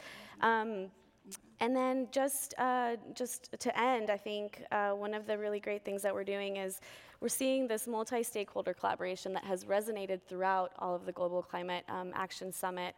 And it's really interesting because basically what we need is all these actors to come together to reduce and eliminate deforestation from palm oil, from these different sectors, and the committee right now is really working towards eliminating deforestation from palm oil in the Amazon from the palm oil sector by 2025, and we're hoping to meet that commitment at a national level by 2030, so I think that's huge. So, round of applause for that.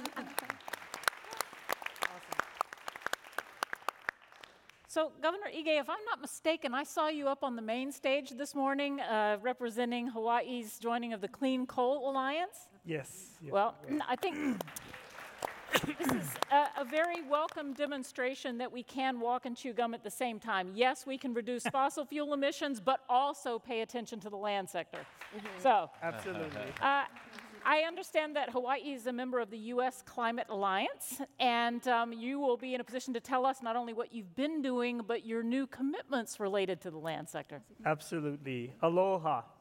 I'm proud to be here as part of the U.S. Climate Alliance. It's a bipartisan group of governors who really decided, once the federal government dropped out of the Paris Agreement, to really stand up and be counted. We think it's important for states and sub-regional organizations to really step forward and take leadership.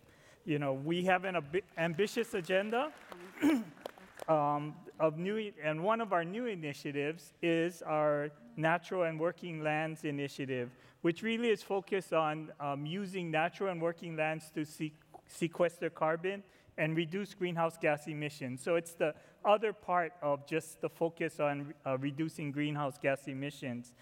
Today we are announcing this new initiative, the Natural and Working Lands Challenge. And part of that challenge is doing a couple things. One is commitment to inventory all greenhouse gas emissions from all of the alliance states to really understand what the baseline is, what natural and working lands are producing greenhouse gases today. Then we'll be looking at what strategies, implementing strategies that we all can share to really manage emissions. And ultimately, the long-term goal is to make our natural and working lands a net carbon sink, which is really what we should be doing in the first place. I think the states are at various levels. I'm proud that Hawaii is a net carbon sink because of our commitment to manage our lands. I think it's very important. And most importantly, our commitment is to really integrate all of these strategies into our strategies to reduce greenhouse gases by 2020, so that we can be working on the side to reduce greenhouse gases, also improving our lands, our natural and working lands' ability to capture carbon and sequester carbon. We know that the natural and working lands are our native forest, the rangelands, the agricultural lands that are in each of our states. We know that if we protect and manage them better, we can get better results. We are already seeing important partnerships in the private sector and nonprofits. American Forest has pledged to plant 10 million trees all across the alliance states, really as an effort to reforest our natural lands, and I think it's so important. In Hawaii, we are far along in our commitment to meet this challenge. Last year, I was proud that the state of Hawaii was the first to commit to the goals of the Paris Climate Agreement. As an island community, we see the impacts of global warming and climate change firsthand, and we see it each and every day. Earlier this year, I signed legislation committing to carbon neutral community by 2045. We know that that's the next step in our efforts to really save the planet. And we are looking at creating a carbon offset program so that we can make sure that those businesses and organizations that are releasing greenhouse gases can really make a contribution to capturing carbon as well. We know in Hawaii that our native forests are excellent carbon sinks. They're productive in capturing water. It gives us clean, pristine water for our communities to thrive. And I think most importantly, it creates the habitat for our native species and really is the foundation of our economy. And so we feel very confident that this new ambitious goal to protect natural and working lands in the Alliance states really will go a long way to helping the planet reduce greenhouse gases and capture more carbon. Awesome.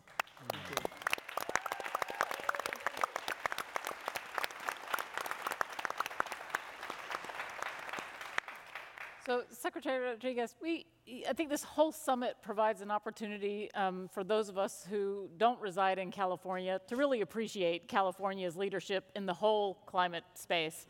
But I'm not sure that California's efforts in the land sector have gotten their due attention. So I hope we can rectify that a little bit today and give you a chance to tell us a little bit about what you're doing and how you're even stepping up ambition beyond that.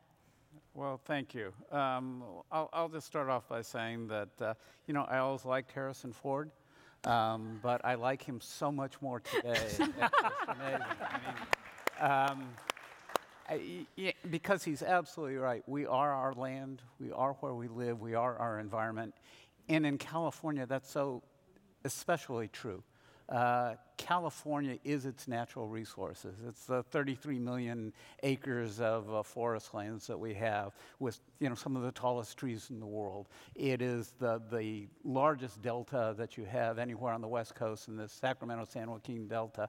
It is the incredibly rich agricultural lands we have in the Central Valley that provide food and vegetables and fruits and nuts for the rest of the country. It's the wonderful coastline. I love Hawaii too. It's the wonderful coastline where so many of us Californians live. And yet you're right.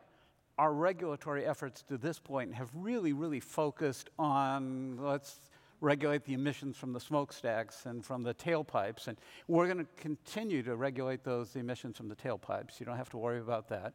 But we need to do more, and we understand we need to do more to understand our natural and working lands and to use them.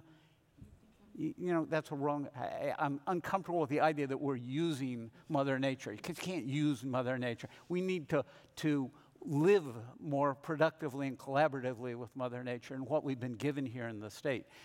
To date, we've invested $600 million in looking at how we can make sure that our natural and working lands are being used more productively, and that we can also increase their ability to act as a carbon sink. And what we're announcing now is that we're going to really up the ante. In the next year alone, we're going to spend $670 million from our cap and trade program to really focus on our natural and working lands so we can work with the U.S. Climate Alliance and set the stage so we understand more about those lands and we can bring them more into our overall program for dealing with climate change. I mean, we've got a very aggressive target for 2030. We have to get down from 429 million metric tons of emissions where we were in 2016 to 260 million metric tons of emissions in 2030. That's a large gap that we're going to have to deal with. And a large part of that is going to be working more with our natural and working lands. We want to get 15 to 20 million metric tons in reductions of greenhouse gas emissions from our natural and working lands. And we actually need to turn them into a carbon sink and understand their ability to act as a carbon sink. And that means our wetlands, our forests, all our areas. So we're going to focus on that. The governor has issued a couple of executive orders recently that will help us to really focus on managing our forest lands. In fact, within the next 5 years, we want to have 500,000 acres of forest lands under management and careful management and understanding each year. We're really going to focus on getting to that carbon neutrality target that he set for us by 2045. Working in natural and working lands is a big part of it. It's important to the state. It's important to the health of the people here in the United States. And I'd like to think that it will give us a platform from which we can work with the rest of the world to work on natural and working land issues in the rest of the world. Great. Well, I'm afraid we're out of time, so let's just have one more round of applause for this whole panel. It's really given us a lot of inspiration. Thank you. Thank you.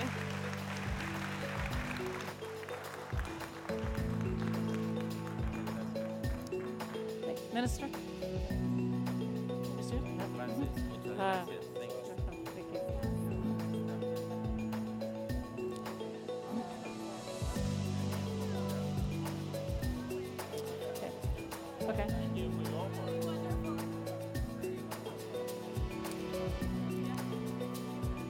Okay, go.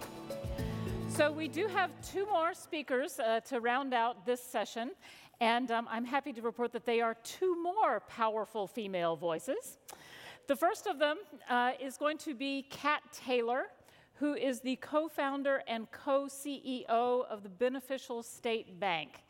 And Kat is going to tell us how she brings a perspective from the banking sector to bear on a vision of the interconnected issues of social justice, environmental sustainability, and food systems. Kat's presentation will be followed by one from Naoko Ishii, who, as you know, is the CEO and chair of the Global Environment Facility. And I heard Naoko yesterday give a sneak peek of an important announcement yesterday, and I'm just hoping that she didn't change her mind overnight. So first, Kat.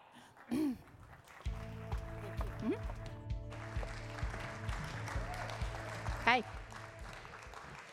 My name is Kat Taylor, and my husband, Tom Steyer, and I are honored to represent Tomcat Ranch Educational Foundation, operating on our 1,900-acre working ranch 51 miles south of San Francisco.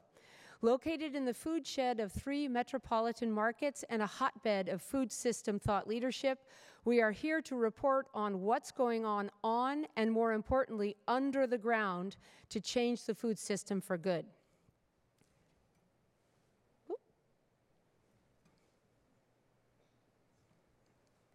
Oops, excuse me. Could we go back one?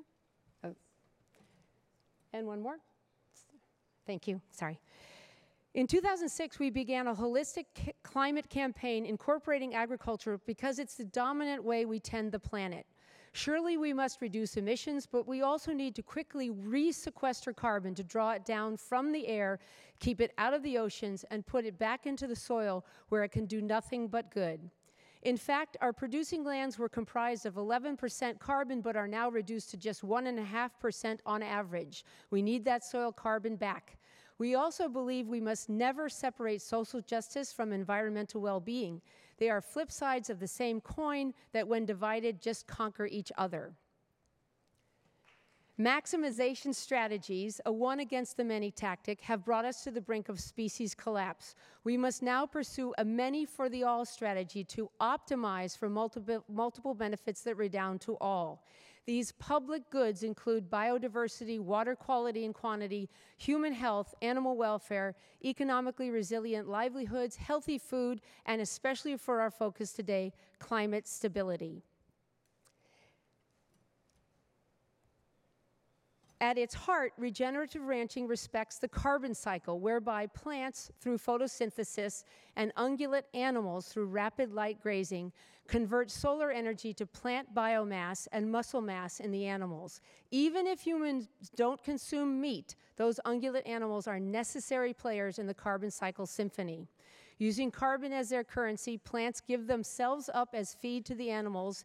They then rebuild their plant mass by exchanging carbon along the mycorrhizal highways with the soil community below to get the nutrients and minerals the plants need to grow back.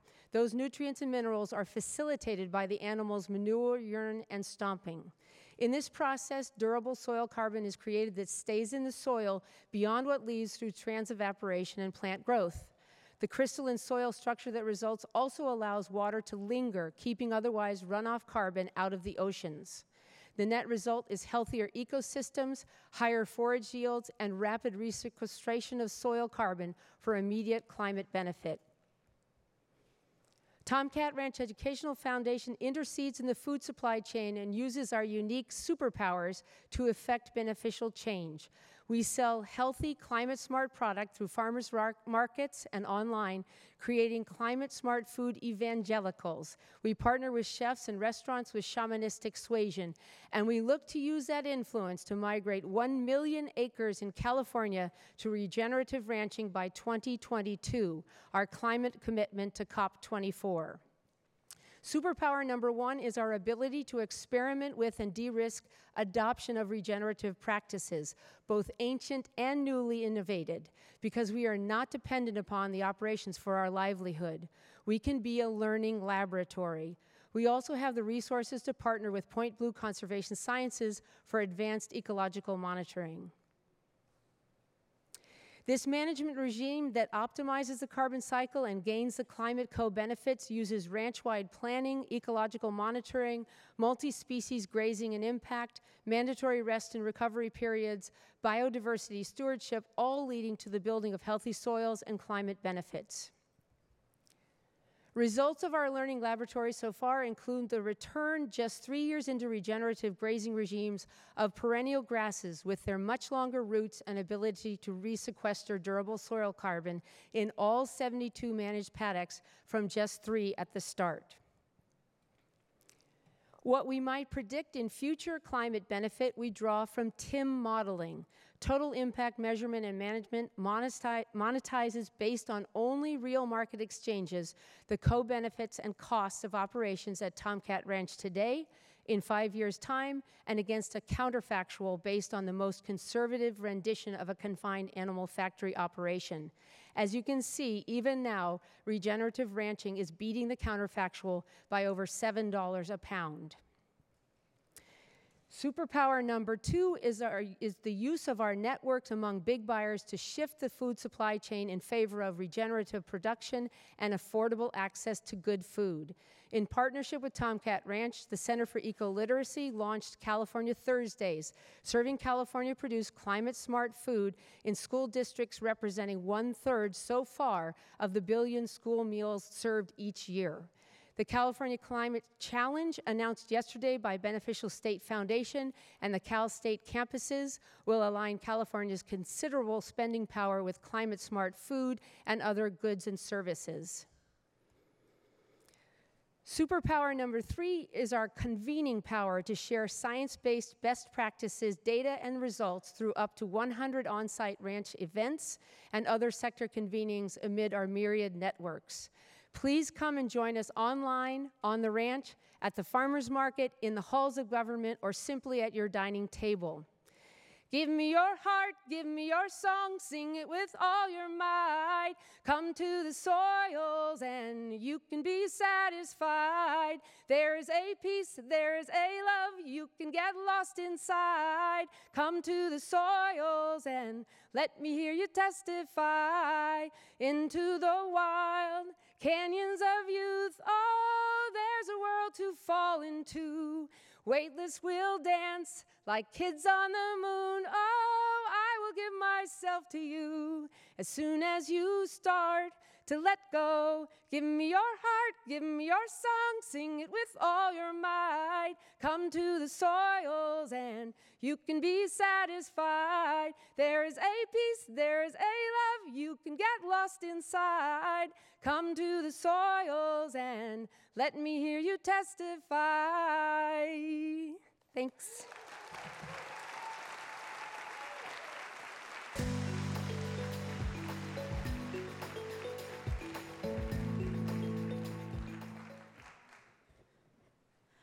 Good afternoon to everyone.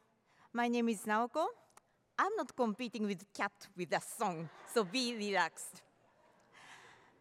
Listening to this morning plenary and this afternoon session made me quite happy. Why? Because the forest and land sector is finally, and maybe gradually, is being recognized as a significant solution provider to the challenge we are facing.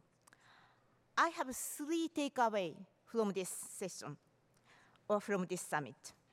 First, I become quite confident that we can achieve this 30 by 30 agenda if we do it right together. In fact, I'm even little annoyed by seeing that the forest and land can do much more than just a climate solution. This morning, scientists are telling us that the fundamental challenge we are facing is not just a climate challenge, it's basically our relationship with the Earth system. We humans have put so much of a pressure on the Earth system, have made a significant change to the system, almost to their breaking points. That's why we have this problem of not just the climate change, but also that biodiversity loss, land regulation, the ocean issues, and else. So from that point of view, food, land, and forest sector can do much more than solving that climate solution, climate change. We can deliver more of the biodiversity issue, the water issue, and the land issue, so we can expect more from this sector.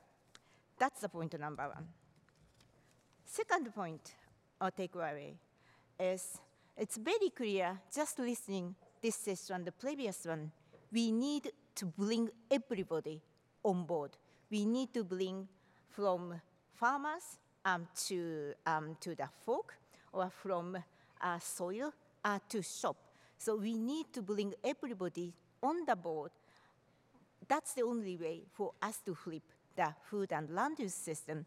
And on this togetherness, to bring everybody under the coalition is maybe particularly important for this sector, food and land use sector, because we need to really listen to the communities, we need to listen to the smallholder farmers, we need to listen to the older people along this value chain. That's the only way that we can flip the food and land use system, so that when I think about renewable energy sector and else, to bring everybody to listen to the people along the value chain seems to me absolutely critical to this particular sector. So that is maybe my second takeaway. We always say we are only as strong as the weakest link, so it's deadly important that we get everybody on board. My third point is, in order for us to be successful on this 30 by 30 agenda, we need to fundamentally transform our food and land use system. Food production is the most significant driver of forest loss and land degradation. Every year, we are losing almost 8 million hectares of forest to ever-expanding areas of cropland and land for grazing.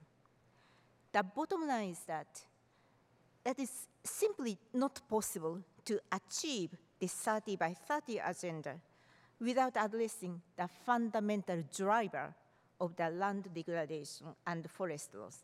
That is the current food system.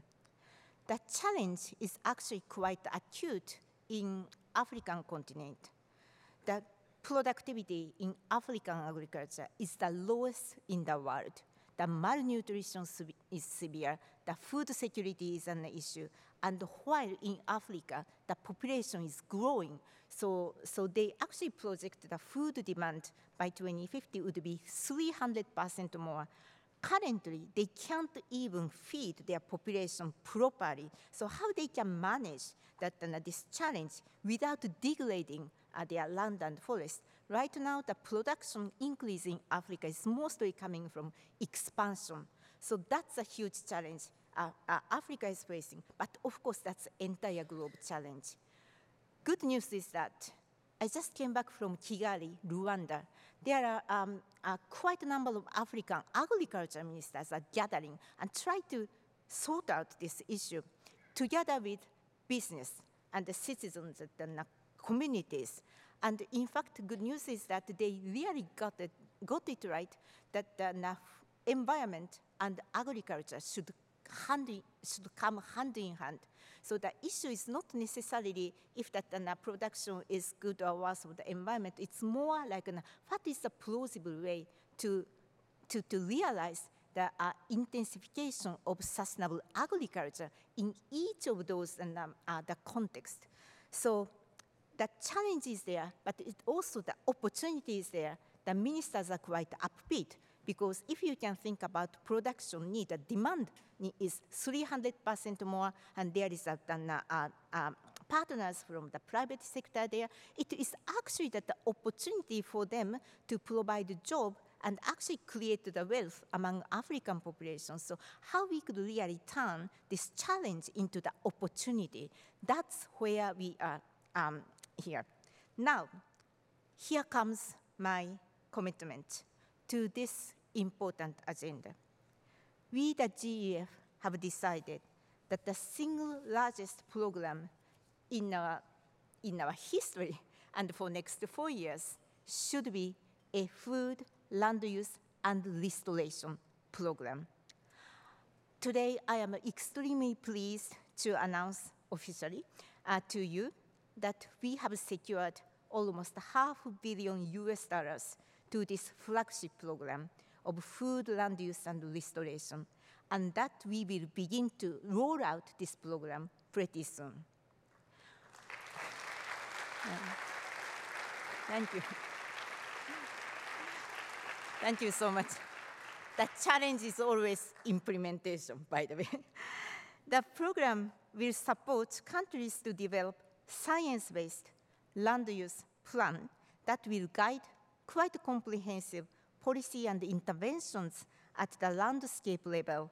We should get out of this fragmented, small-scale way of doing business. We should really come together to think big and how the things to really add up to the scale and the speed which agriculture needs to be.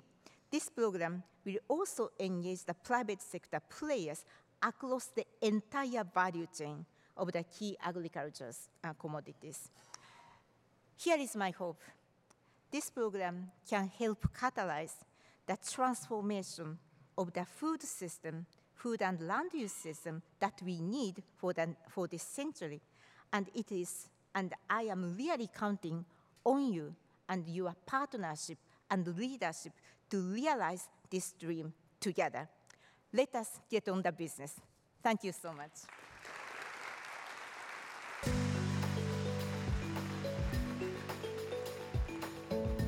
Thanks so much for your engagement during this session this afternoon. I hope, like me, you feel invigorated by the passion and the optimism and the commitments that have been made by so many of our speakers. And I hope that you'll consider yourselves ambassadors as you go back after the summit to your communities, to your organizations, to convey some of these good news stories about reasons for hope as a lasting legacy of the summit. Thank you.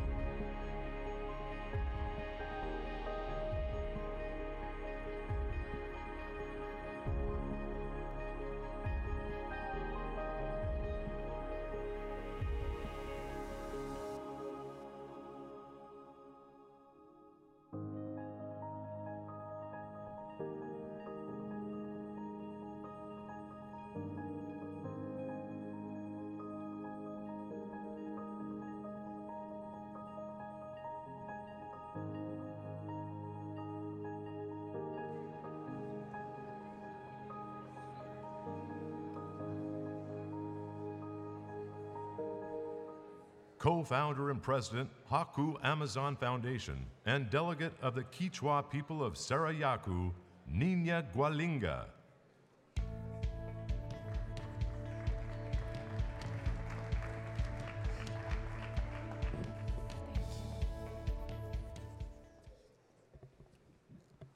Thank you.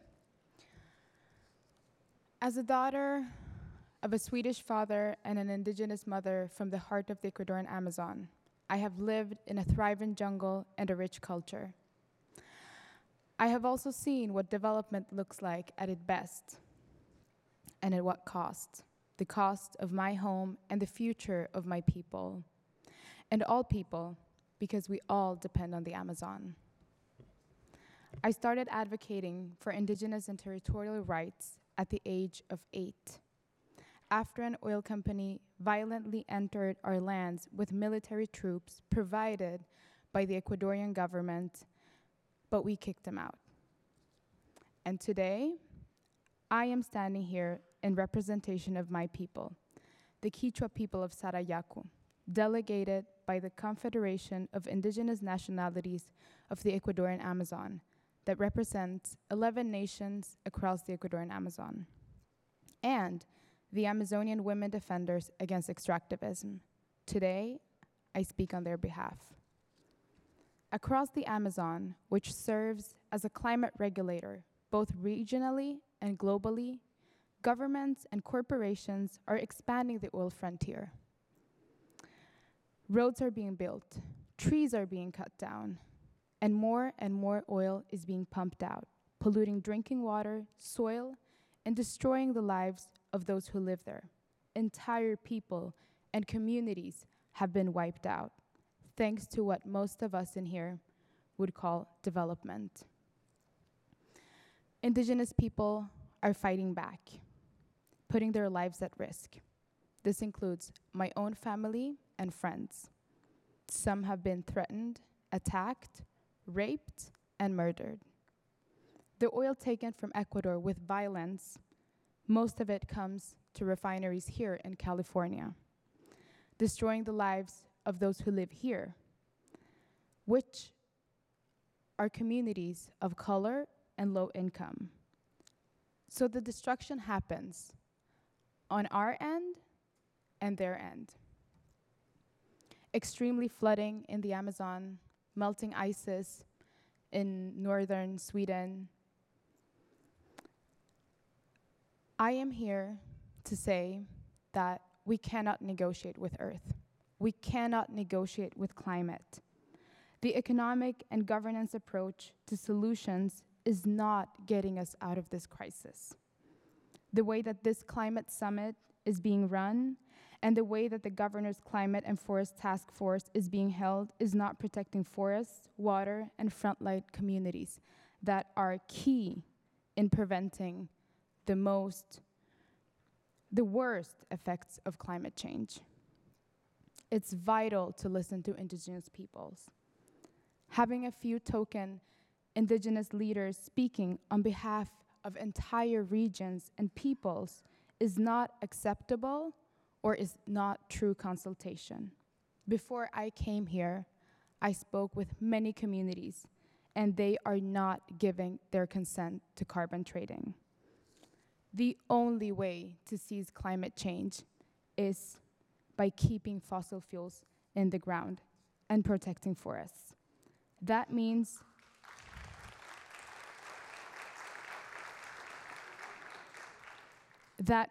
supporting and listening to indigenous peoples who have been living in these forests and protecting these forests for many, many hundreds of years.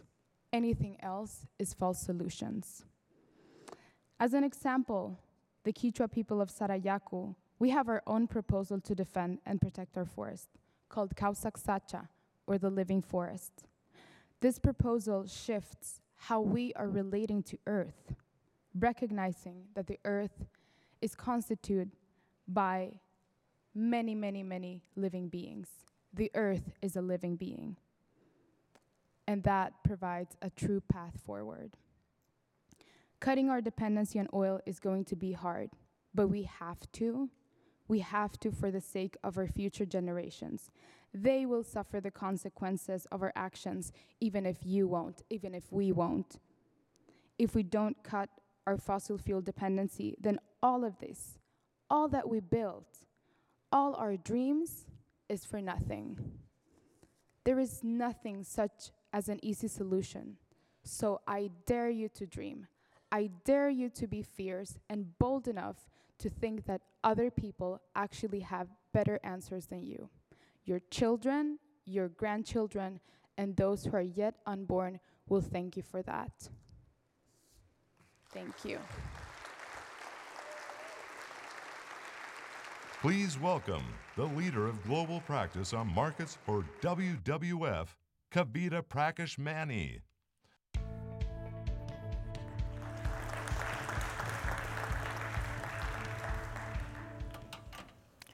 Hello, everyone, and welcome to the last session of the day. But of course, we are very excited to be here to be talking about a topic around supply chains and value chains. And you might wonder why we're looking at resilient and sustainable value chains in a climate discussion.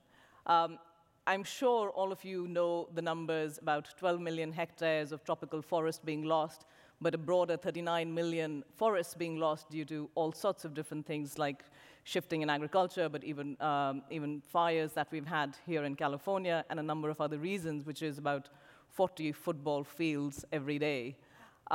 We really don't think about the reason why.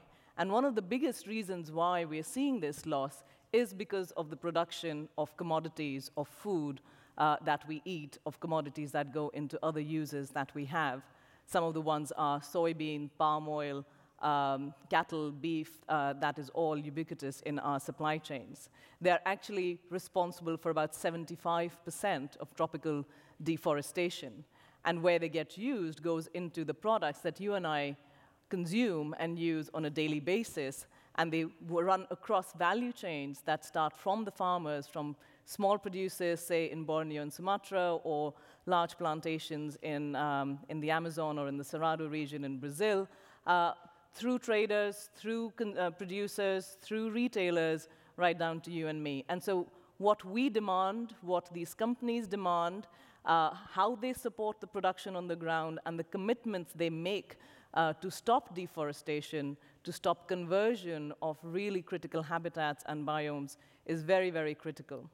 But what's that got to do with climate, you might ask? And I think we now have science backing up saying that about 30% of the solution to climate can come from forests, from land use, from food production. That's not little. That's actually a bigger chunk than almost any other solution that we could be looking at in this context. And so if you're looking at 30% of these solutions from stopping deforestation, from stopping conversion, then how do we actually get there? What will it take for us to make that shift happen? On the stage today, we'll be looking at 3 small panels of discussion, starting from looking at resilient value chains, looking very much at landscapes, especially around the Cerrado, which is one of our highest levels of deforestation currently. And then we will go to the Far East and look at Borneo, where we're looking at a very unique jurisdictional approach in Sabah, all with the aim of saying, how do we come together to collaborate, to show leadership, and to move from individual commitments from far-off companies to take those commitments into action to the protection of these very valuable landscapes and habitats that we care about. And speaking as WWF, of course, we do need to keep in mind that while these are also climate solutions, they're also broader than that. They protect our water systems, they protect our species and different habitats. They are indigenous land, and I think, as Nina said, there's a lot of conservation that happens there with these people on the front line that we need to be building into the solutions that we want. So very excited to have you joining us today for this discussion. And I'm going to invite Emma Harwood-Boyd, who is the chair of the UK Environmental Agency, to host the first panel discussion. Emma.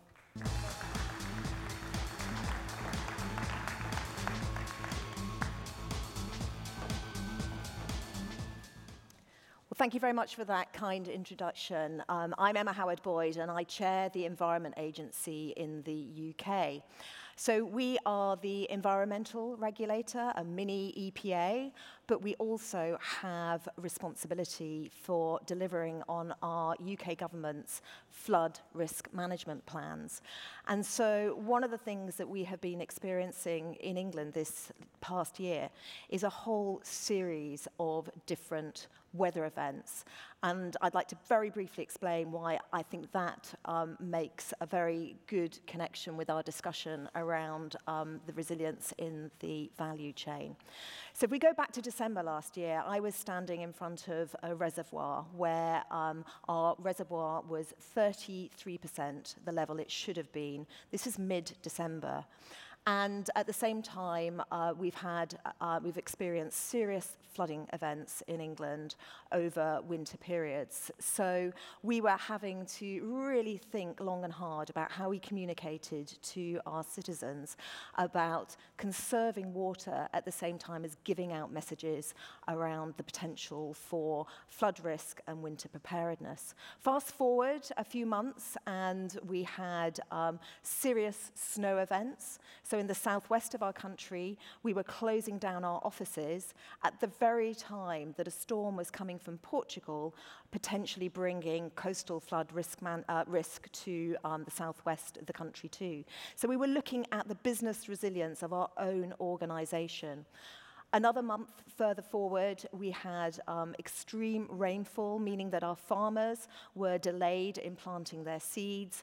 And then into the summer, we've had prolonged dry weather at the same time as having a heat wave. So again, farmers in England having to make very difficult decisions about which crops to allow to come to harvest versus watering those plants ahead of this autumn's growing season. So quite difficult challenges that we have been experience all over the world.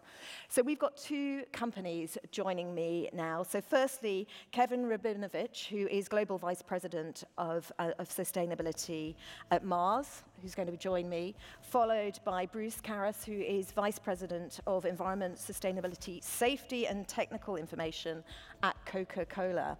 And I think you're both going to talk a little bit about resilience in the supply chain, why it's important to your businesses, and I think we're going to get an announcement as well. So Kevin, if we can start off with you and Mars and the business case for climate action, including building resilience into your supply chain. Why is this important for you to be working on? Yeah, absolutely. So as many people hopefully know, Mars is one of the world's largest food companies, and that means that we are reliant on agriculture. And that has, from a climate point of view, two consequences. One relates to impact, one relates to risk. So we think of impact as being the consequences of our activities on the climate. So we have goals around reducing our greenhouse gas emissions, reducing our water use in stressed areas, holding our land use flat, a whole range of topics under what we call our Sustainable Generation Plan. So that's about the consequences of our choices on the world. But it works the other way too. So the world has consequences on us, and as an agricultural business, the roots of our supply chains are all outdoors, where the climate matters. So there we have to think about risk, and the solution for risk is building resilience, and it's important to us because that risk and the need to build resilience to respond to that risk is not just about preserving our business, but it's also about preserving the stability of those supply chains. So the same, climate disruptions and disasters that interrupt our supply chain interrupt people's lives. And we care about those people. They are part of our business. They are part of our supply chain. And so we want to help build resilience both for them and for us because of the mutual benefit that comes from that. And so collective action, it's something that we spend a lot of time in the UK working with different communities, different industries, the farming community as well. Why is it important to work on collectively on climate resilience? Yeah, so collective action is really important, and maybe I'll now take the moment for the reveal that you hinted at. So we are launching today with a number of partners the Climate Resilience Value Chain Leaders platform, and the objective of that is to develop a more consistent and robust way for corporates to understand, analyze, and then ultimately invest in and support resilience in their supply chains. And the reason we want resilience is sort of straightforward. The reason for doing it collectively is, I personally am a big believer in the power of standards and methods. Some might even say I'm a bit of a geek for standards and methods. And the reason I'm so passionate about it is not for the standards themselves, but for what they enable. So if we draw an analogy, so if you look at what's happened with corporate procurement of renewable electricity, there's been an absolute hockey stick over the last 5 or 10 years. I would argue that a lot of what has enabled that is you've got platforms like RE100, where you've got lots of companies making the same commitment. You've got things like Science-Based Targets Initiative, where again, you have a standardized way of setting targets. You've got things like the Greenhouse Gas Protocol that let people do the accounting consistently. So all of those ways of being consistent remove uncertainty from the space and enable better sharing of insights from one company to another. And that builds sort of a virtuous cycle where you can accelerate and move faster. And that's where we think this, building these coalitions is important for enabling us to move faster. And also, ultimately, this is a problem that we all face, and we all have played a role in contributing to, and we all need to play a role in solving. So could you tell me a little bit more about how science will help you with this resilience initiative and other initiatives that you're involved in? I think we've heard so much over the course of today about the importance of scientific data and fact. Yeah, absolutely. So we first got sort of really organized about sustainability in 2007. That's when we went from sort of being passively reactive, responsible in the environment to being sort of actively, proactively working on building a sustainability program. And from the very beginning, we built our program around science. So as soon as we identified that climate change was something important to us, and we started thinking about what should the target be, our first thought was whatever the climate scientists are saying, and there really wasn't a second thought. And that's the approach that we've been on the whole time, because these are real problems in the real world that are measured and understood and dimensionalized in the terms and by science.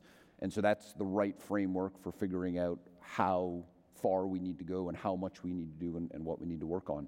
So as I alluded to in both the science-based targets for greenhouse gas and the renewable energy, that's been a great translation of the science into commitments and into action. What we're looking to do here on the resilience side is bring that same rigor to it. So we've done, for example, some really wonderful work in rice sourcing in Pakistan, where we source rice for our Uncle Ben's brand. There are water scarcity issues, so we've worked with farmers to reduce water use by 30%. It's a great project. It's great for that supply chain. But am I 100% comfortable that is the first thing that we should have worked on? No, because we don't have a rigorous scientific way to look across our entire value chain in a consistent way and assess, where's the top most urgent thing to work on. And that's what we're hoping comes out of this, is something that ensures that we're prioritizing the most urgent situations, the biggest resilience risk, both to our supply chain and to the people that are part of our supply chain. Sounds very exciting. So, Bruce, Coca-Cola. What does Coca-Cola stand to gain from the BSR Resilient Leaders platform?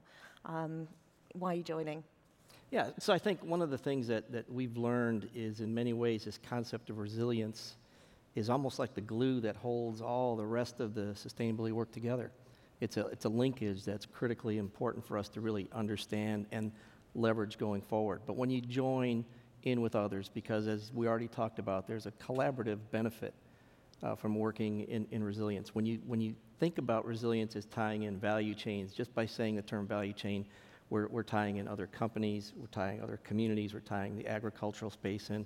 It's a way that you really bring a lot of the sustainability work that 10, 15 years ago we did in a very small silo to be a much broader, in fact, impactful piece of work. So to be part of something bigger like this is really where I think this space needs to go. We need to be more collaborative as companies.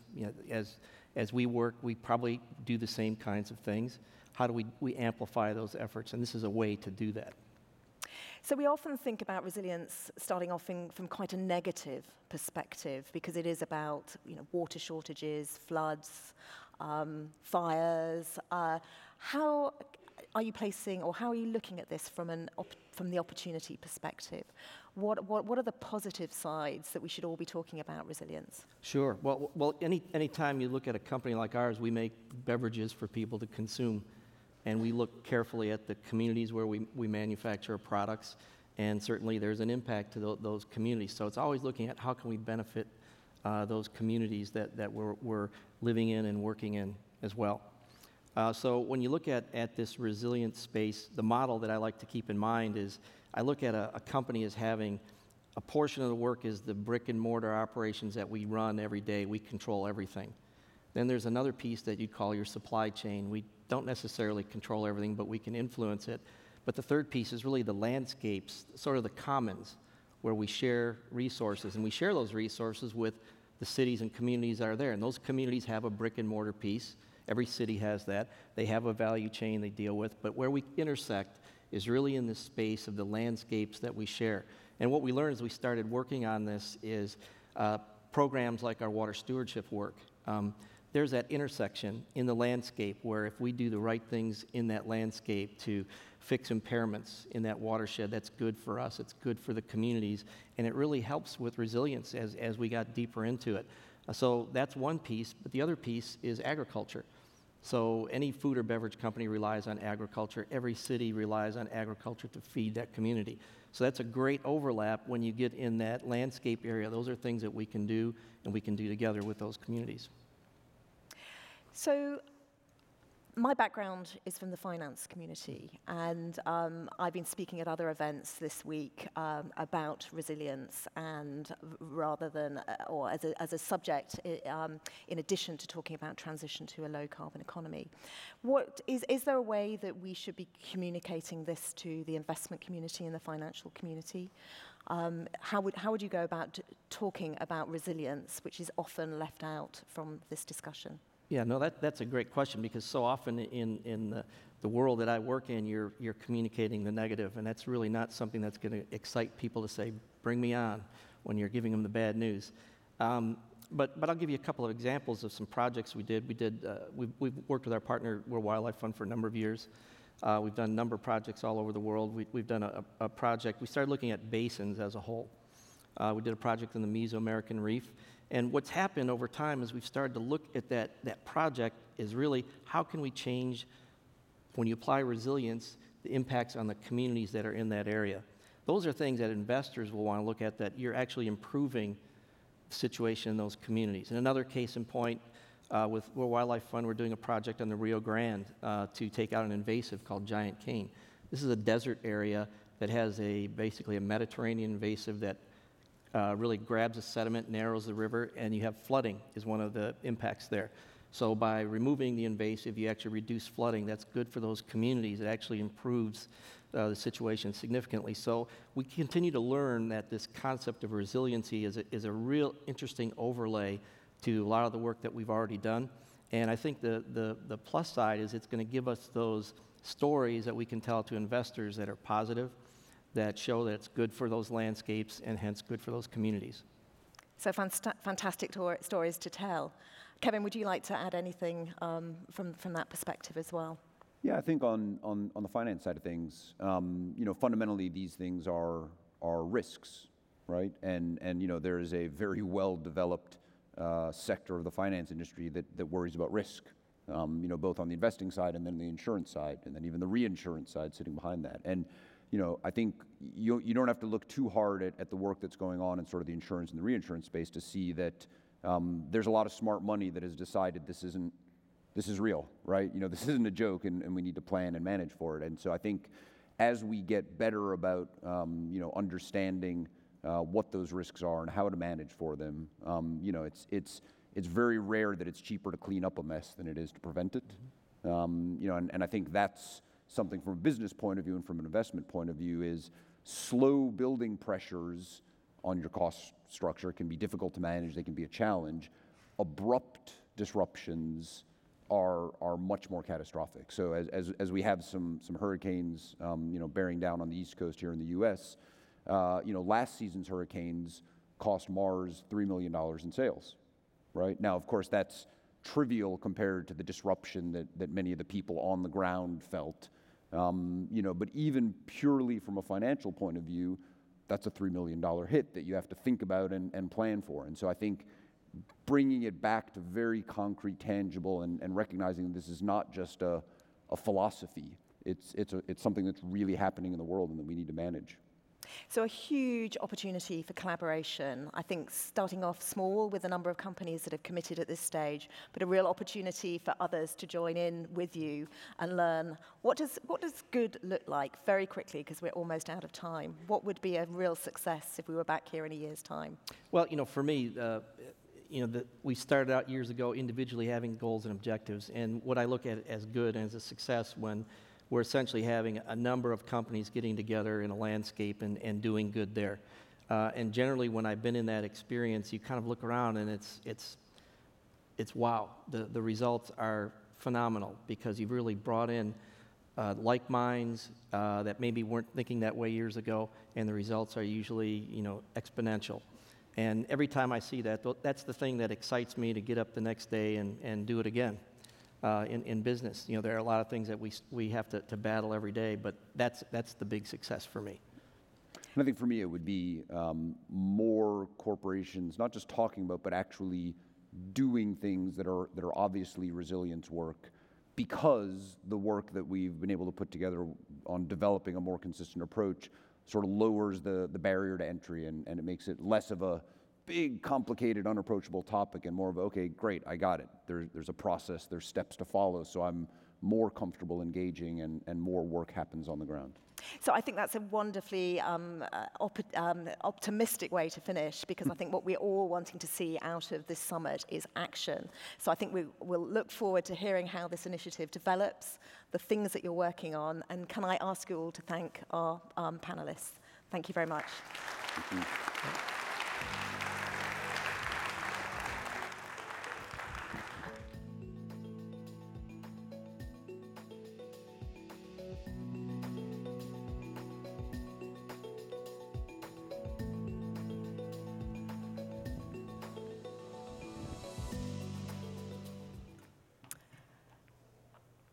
Well, that was a very interesting discussion around resilience of value chains. And we're now going to take a bit of a turn around the corner and start looking at some very special landscapes and what we can do in that. And in the next discussion that I will have with a very special partner for us is focused on looking at local solutions through global partnerships. So I know all of you have heard about the Amazon, but how many of you have heard about the Cerrado? Show of hands. Wow, okay. We could do a quiz here. And you guys aren't allowed to answer that. These are my special colleagues who work there very, very, very closely. So the Cerrado is next to the Amazon, but it's a savanna, not a rainforest. It has 3 of the main rivers starting in that, so including the Amazon. It has about 5% of global species live there, which is about 30% of all Brazilian species. And 1 of every 4 endangered species lives there. So it's actually an absolutely amazing biodiverse landscape that we have. But we've lost about 50% of that already. Part of it is pressure that has come because of the protection of the Amazon and stopping the use of the Amazon rainforest to produce soy or grow cattle, and that has kind of shifted into the Cerrado. And because it has not been really in the realm of forest protection, we have seen over the last many years a huge amount of degradation. About 1 million hectares is lost every year. But it doesn't have to be like that. We can look at sustainable solutions in the Cerrado if we all work together. We have degraded land that we could be looking at bringing back under cultivation, but really protecting the unique biodiversity of the rest of the landscape. So to talk with me about the Cerrado and what we can do to protect it through value chains, I'm very pleased to introduce Francesca De Besai, who is the chief, she is the, let me get this right because I'm always going to get the title wrong, is the Chief Supply Chain and Sustainability Officer of McDonald's. Welcome. Thank you, Kavita. Thank you. Well, we know Cerrado is unique, and we know that we really, really want to protect it. And we also know that you have been working at McDonald's to create some very interesting and innovative solutions that you could take to the Cerrado. So share with us what that looked like, what the ambition, and also how you're engaging your value chain in that context. Sure. Well, thanks. First of all, thanks for having me, Kavita. First of all, maybe why is the Cerrado so important to McDonald's? Because it, for some people who've maybe never even heard of it, it seems like a small area. But it's for McDonald's, it's really critical for us to meet 3 major commitments that we've made as a company. The first is our commitment to purchase sustainable beef. We made a commitment that in our top 10 sourcing markets, we'll purchase a percentage of beef from sustainably verified sources by 2020. And one of those top 10 markets is Brazil.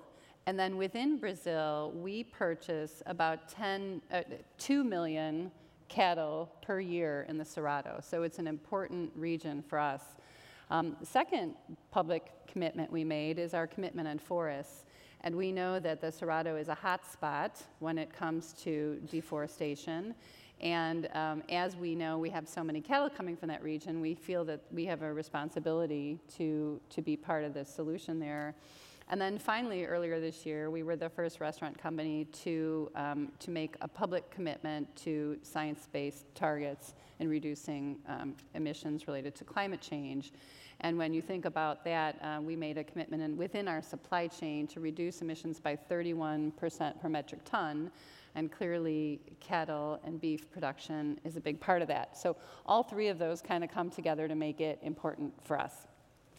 I had the opportunity last year to visit the Mato Grosso state, which maybe some of you have been to before, but it includes both the Cerrado and the Amazon biome, and was able to see really firsthand some of the work of the GTPS, which is the Brazilian roundtable equivalent for sustainable beef, and see some of the practices firsthand in a time when it was very dry, and seeing ranches, really beef ranches next to each other, one which was using sustainable practices that we could see on the ground, which was green, the health of the land and the health of the animals was incredibly different from one that was literally, you know, a couple of kilometers away. So it's so interesting when you're able to see that firsthand next to each other, some of the impact of the principles that they're putting on the ground locally.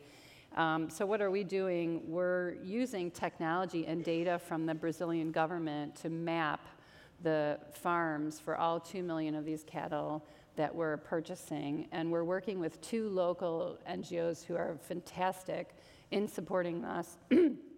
It's AgroTools and ProForest.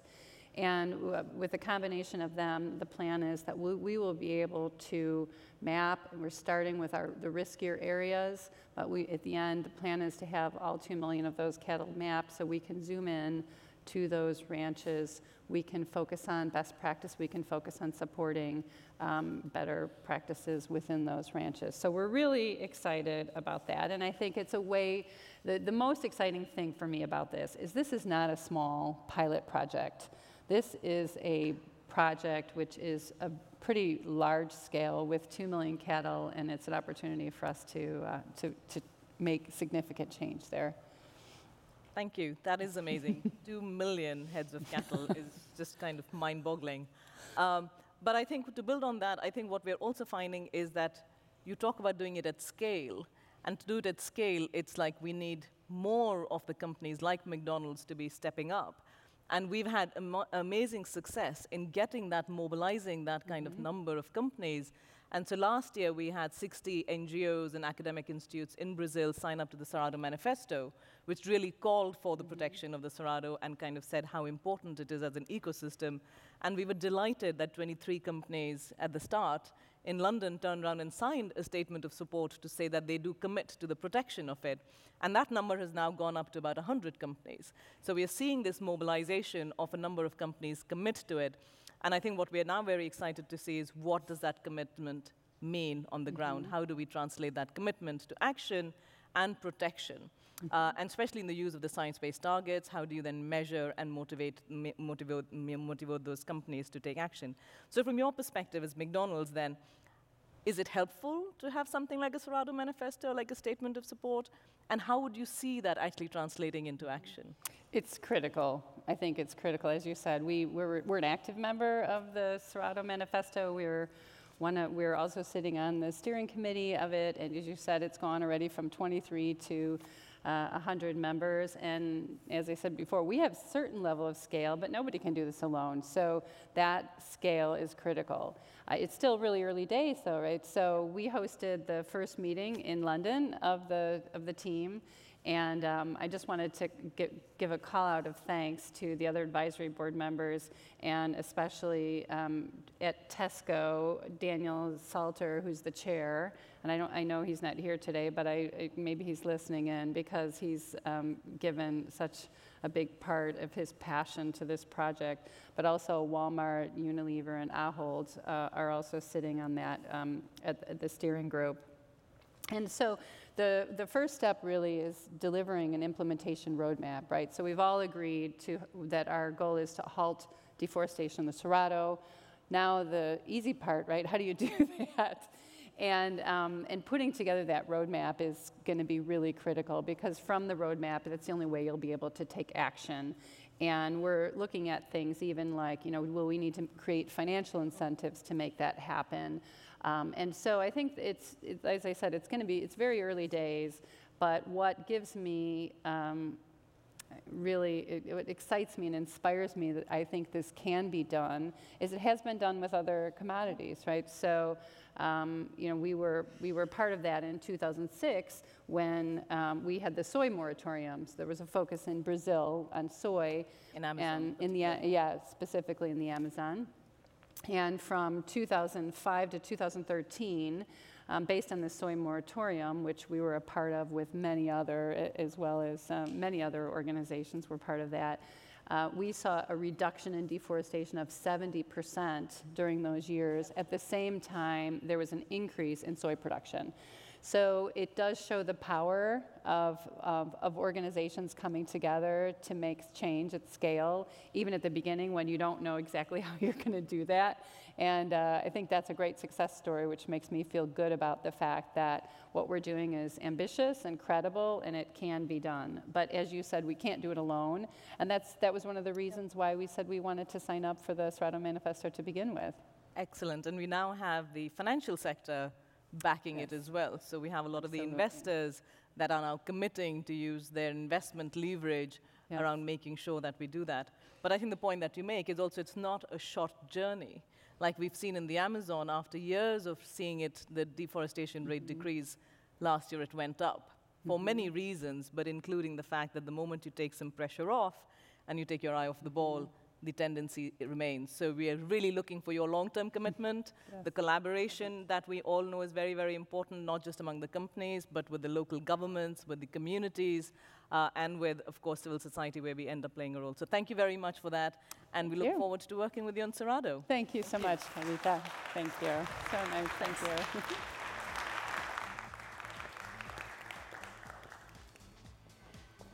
And now I'm going to move us across the world to another very unique ecosystem that we are working on, but with a slightly different take. We heard here about how we have specific commitments from companies working through their value chains in certain landscapes to make a difference.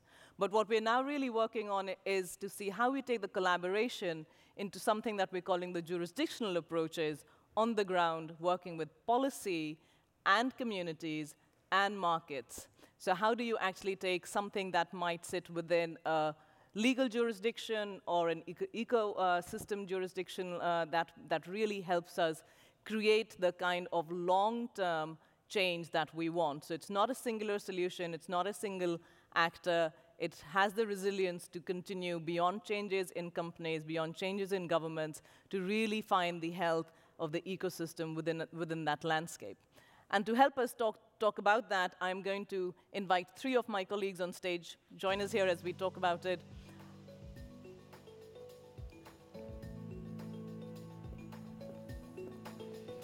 Hi. Please.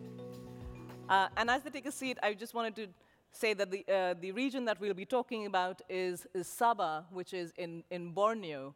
And again, something that I'm sure you're all aware of. This is where we have a very high level of palm oil plantation on the ground, and palm oil is one of the 3 commodities that has the highest rate of deforestation behind it. So a real cause for concern, but also a commodity that is now almost ubiquitous in the food, cosmetics, personal use products that we use. And in fact, we are seeing in some places that palm oil is responsible for almost 29 million hectares under palm oil production, and it's responsible for almost half the deforestation that we are seeing in areas like Borneo and Sumatra. So a very, very important area for all of us, and you have all collectively been very engaged in that. And I'm going to start with you, Kathleen. Kathleen McLaughlin is the Senior Vice President and Chief Sustainability Officer of Walmart. And Walmart, as we've heard even earlier today, has been very instrumental in the climate agenda. Your project Gigaton has had enormous impact. It's looking at scale and using the whole leverage that you can do. But you're using that to also work on forest. And that's quite a leap of faith for some. So talk to us about why you're looking at forest and what that might look like, especially in working with your partners in landscapes like the suburb. Yeah, well, thank you, Kavita. It's my pleasure to be here. Thanks for having me. We've been working on renewable energy and energy efficiency since about 2005 at Walmart. And most of our effort has been in our own operations. And a couple of years ago, we started to look more in earnest at our supply chain and see what could be done there. We'd been working on things like palm oil and so on for a while. But we became the first retailer to sign on for science-based targets. And you know, obviously that included Scope 1 and Scope 2, our own operations, our fleet, and so on. But the biggest opportunity is our supply chain, where the vast majority of our emissions lie. And for us, because we're practical retailers, we wanted to create a way to engage suppliers and provide them tools, practical tools that would help them accelerate their own reduction right back through the chain, and also improve measurement standards, protocols around that to really help accelerate collective action. So we created this thing called Project Gigaton because it just so happened that for the science-based target, it works out to about a gigaton of emissions that we need to take out between now and 2030. And WWF has been instrumental in this work, helping us create this platform, helping us with the measurement protocols. We've also been working with EDF and Nature Conservancy, Conservation International, CDP, others on this. It's quite a massive undertaking. And to do it, we've said, okay, there are 6 major ways that our suppliers, given the nature of the products we sell, everything from tomatoes to seafood to apparel to electronics, can focus on.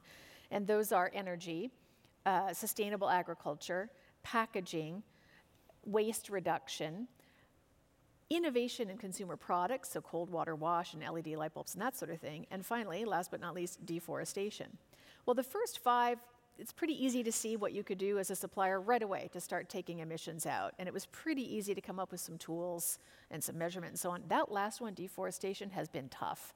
And the way we've been approaching it to date are things, you know, as we were just talking in the previous discussion, you know, Cerrado Manifesto, soy manifesto or soy moratorium, you know, RSPO for palm oil and so on. And those are good, you know, FSC for paper. And we've been working on palm and soy and beef and so on for a while.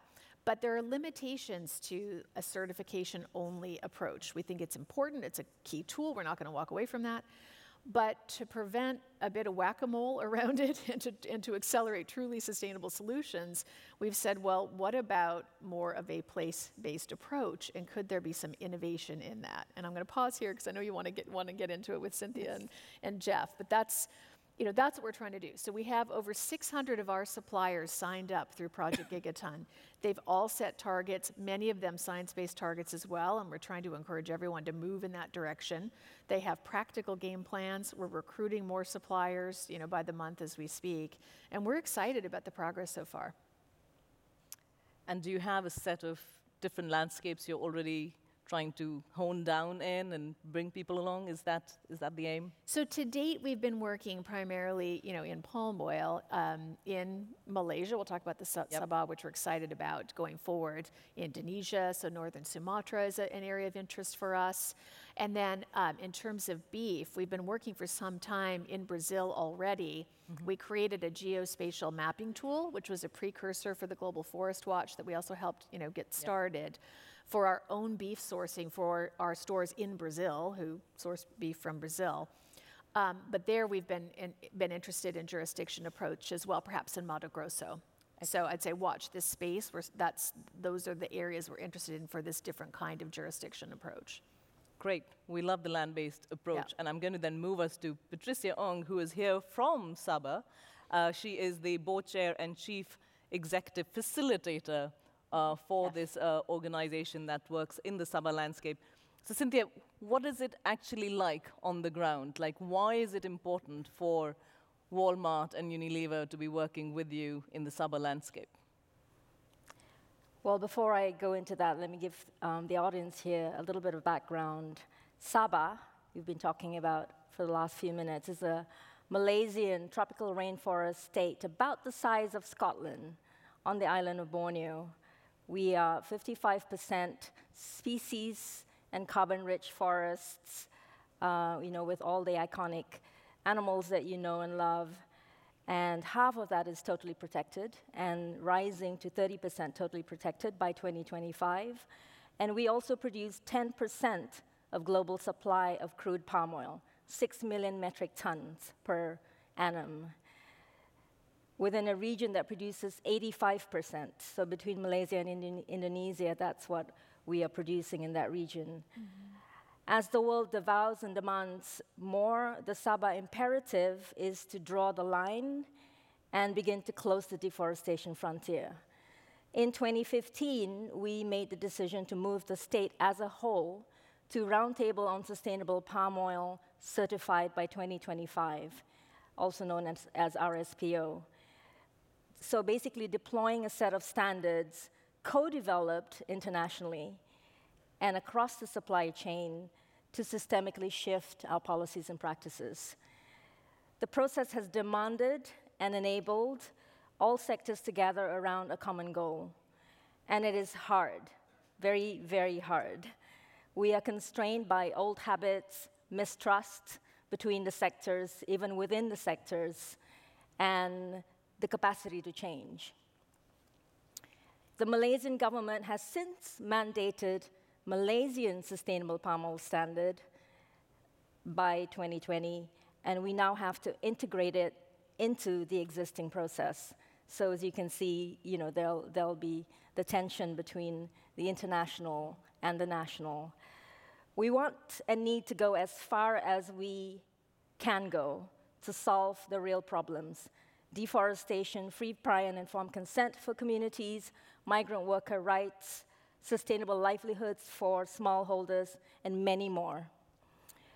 We need the international community to stay engaged. You helped set the standard. Now let's ground it in a critical region. Some have already joined the journey, AAK, UNEP, RSPO, HSBC, and WWF. I'm excited about the potential with Unilever and Walmart. And Cali, California. What about a trans-Pacific partnership between two bold states? We all need this to win, and we can make it happen together. Thank you. Thank you, Cynthia. I think you raised some really important points, and I think one of the messages that we're hearing very clearly over these last couple of days and going forward is the need to balance out the social development, the economic development with the environmental conservation as well, and especially in Sabah, where you have a predominance of smallholder farmers and mid-sized farmers. That becomes very important, the support that we can provide them. And I'm going to turn to Jeff Seabright, who's the Chief Sustainability Officer of Unilever. Unilever has been on the forefront as a consumer goods company, really tracing and tracking where its products come from. You have projects on protect and conserve, protect and produce landscapes and conserve them as well. What's your role and what's your ambition for Sabah in this particular landscape and jurisdiction? Well, thanks, Kavita, and great to be here with such great partners. I think we are very committed, as Kathleen was saying, as part of the Gigaton Initiative to support place-based initiatives. And I think to look, certification is clearly important on a kind of an individual farm basis, but if we can expand that to include jurisdictional approaches, I think we can scale more readily the kinds of transformational change that we want to see. So we're very excited about that. And the Tropical Forest Alliance, and the Governor's Climate and Forest Task Force have identified about 40 jurisdictions among the various commodities and geographies that we have been focusing on around palm oil, soy, beef, and timber, where we could really drive some jurisdictional scale and opportunity. And I remember meeting Cynthia at the TFA meeting in Jakarta 2 years ago and hearing a very compelling story about what they're trying to do in Sabah by 2025 to have a full jurisdictional certification. And so as a result of those conversations and the work that we're doing with WWF Malaysia and the Palm Oil NGO Alliance and Forever Sabah, we're really pleased today to announce a commitment to support this work in Sabah in two important ways. One, we want to support the capacity on the ground for smallholder farmers to really produce palm oil in a sustainable way, to create those livelihoods, but commensurate with the sustainability agenda. And so we'll be doing that. Over 60,000 hectares of production will be the focus of our efforts on that. And we're also committing to help support ecosystem restoration in 4 critical habitats, working with WWF and others. So we're making a 5-year commitment, $2.5 million for that.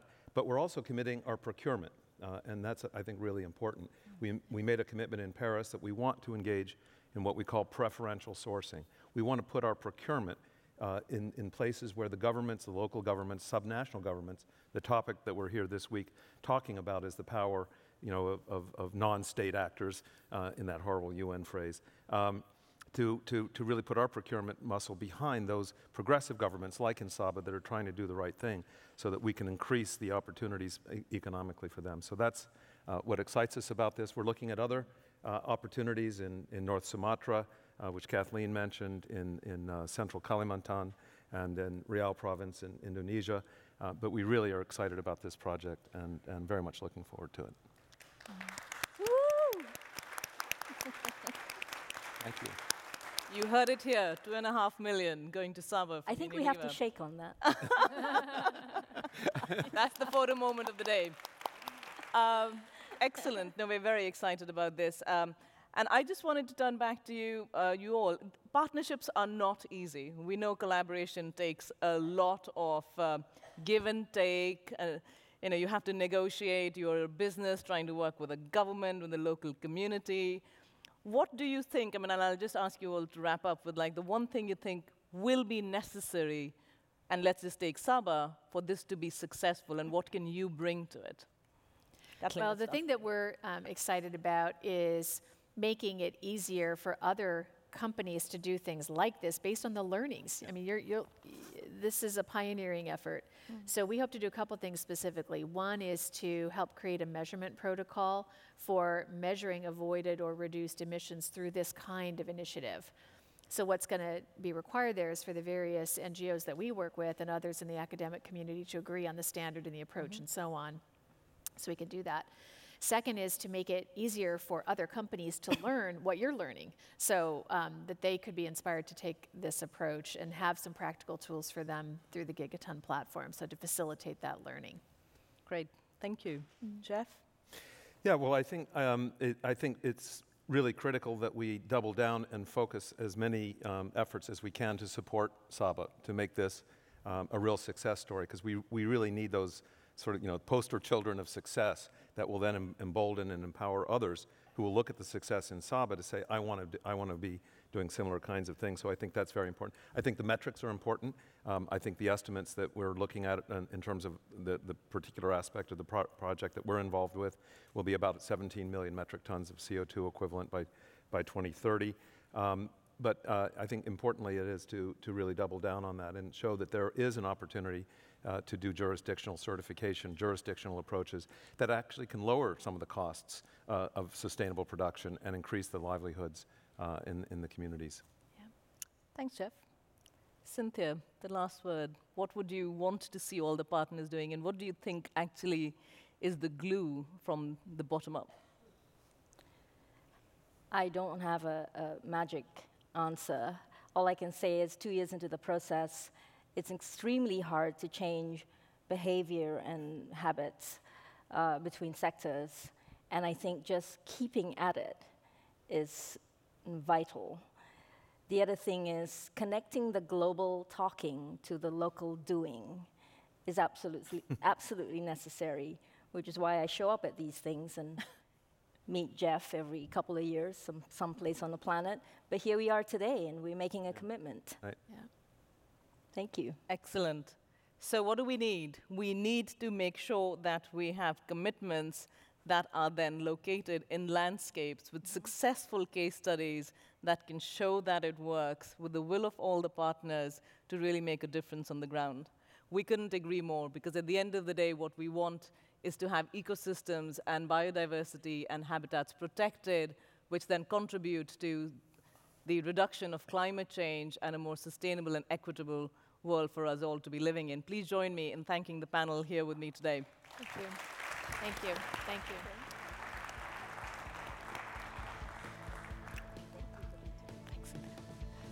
So, we've talked about sustainable supply chains, we've talked about resilience, we've talked about how do we get on the ground to make things happen, and we will wind up today with actually turning it back to you, because you're the ones who need to go away and take action to come back with the commitments like the organizations that we've seen on the stage today.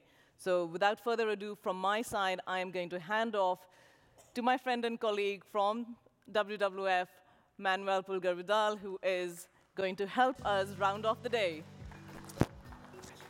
Thank you, Kavita. And for sure, I know that we are running completely over the time. So I'm not planning to make a wrap-up, but to talk about some next steps. And to do that, we will take 5 more minutes with a good friend, an important person when we think about forest, food, and land, the Minister for Environment of Peru, Fabiola Muñoz. So Fabiola, please. Thank you, Manuel. So thank you, Fabiola. So today, we have heard a strong announcement and good discussions.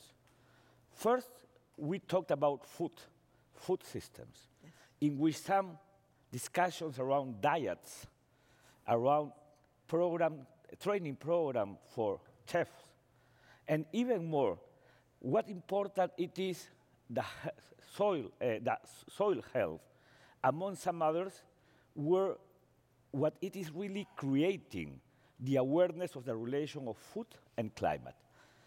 And we are Peruvian, not only you, but I am Peruvian. Food. And for Peru, food, it is an important topic. And it is related to campesinos, among some other actors. So what is your reflection about the importance to address climate change of the food systems?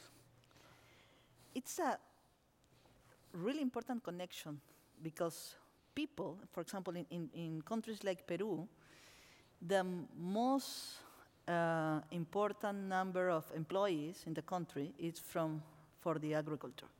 People works on the field and can connect it, the sustainable production, for the fight to climate change. If we are more effective in the use of the water, if we are more effective in the plan of the use of the land, and we need to improve the agriculture, but not if we need to have more hectares and take out the forest. And for that reason, for example, one of the most critical things that we are working is to improve the non-timber products that are really good for the food. The chefs in Peru are using that products that are really new. For example, somebody here knows ungurawi? Peruvians know ungurawi. Or, but you know Brazilian nuts? Yeah, more people knows Brazilian nut. And you know that, for example, in the concessions for Brazilian nuts that we have in Peru, the average is 1 tree per hectare. 1. It's impossible that a small producer has really a development or is going to solve the problems with 1 tree. But we can improve that, and we are talking with them, and for example, they can put 40 trees per hectare. This is a real good number, and it's a good product, it's a non-timber product, it's part of the things that we can improve, and we connect the food with climate change. If we work together. In the last panel, we listened that some companies are thinking that now they are really concerned about the chain, not only the production that they have or the last product that they take. It's all the chain, and this is really important. Thank you, Fabiola. And for sure, food waste and food loss, an important and key element, and it has been announced by the Pacific Coast Coalition. That is a really key element in this equation of forest, food, and land.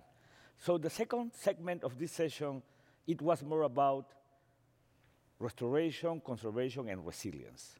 And we heard about the rights of the indigenous people, really important and a key element. Land tenure, it is a key factor to secure conservation and even more restoration. The level of how much we can really recover by invest $1 in restoration, and things about, for example, in Ecuador with the palm oil plantation. So restoration, resilience, and conservation, it is really important in Peru.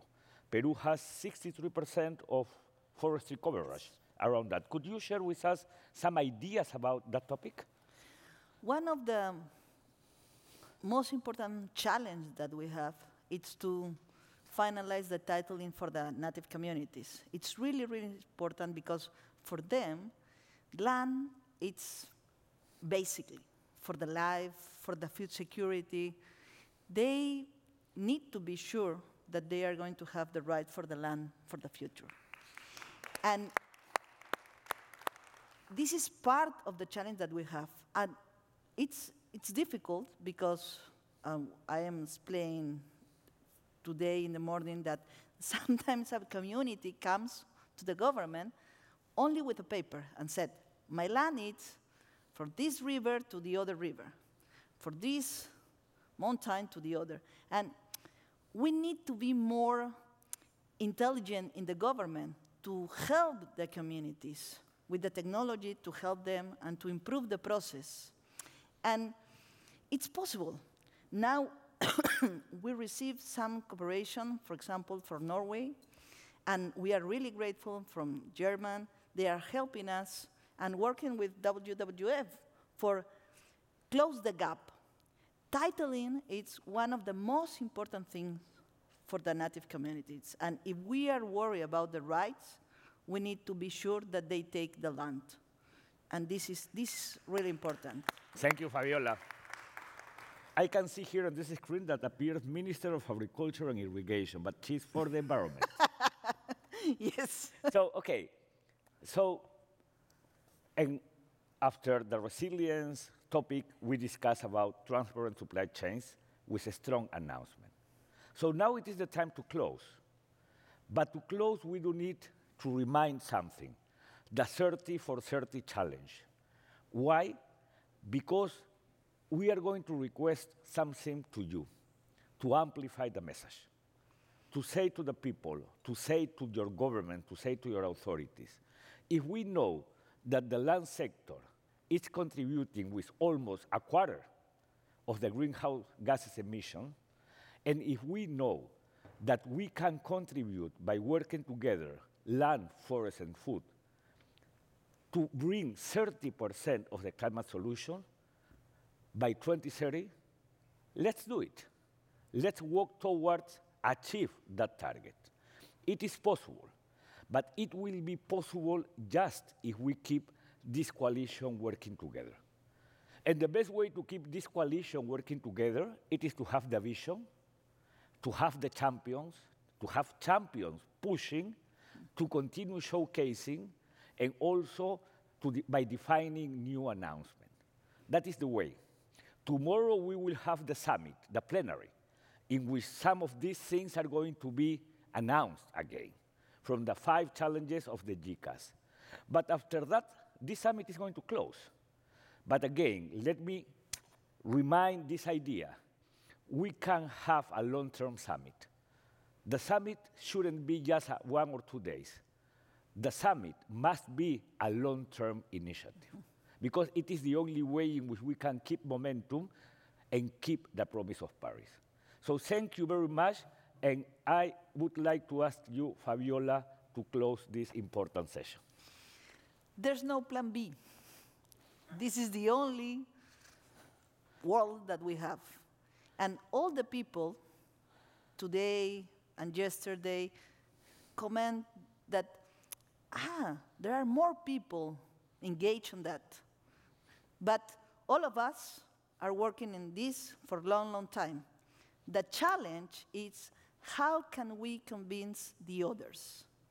The people that it's not here, but like Manuel mentioned, we need to involve them. We need to bring these ideas, these discussions to our countries, to our communities, to our local governments. And I believe that it's possible. I'm really happy to stay here because all of us are discussing different things, but all of us need to recognize that we are in the correct way. We need to improve that. We need to be more run and run and run, but I'm sure we are going to make the goals. And thank you for this invitation, and we can. Thank you, Fabiola. So thank you very much to you all. Enjoy the evening, and let's try to have a well-balanced, sustainable, and low-carbon dinner. Thank you very much.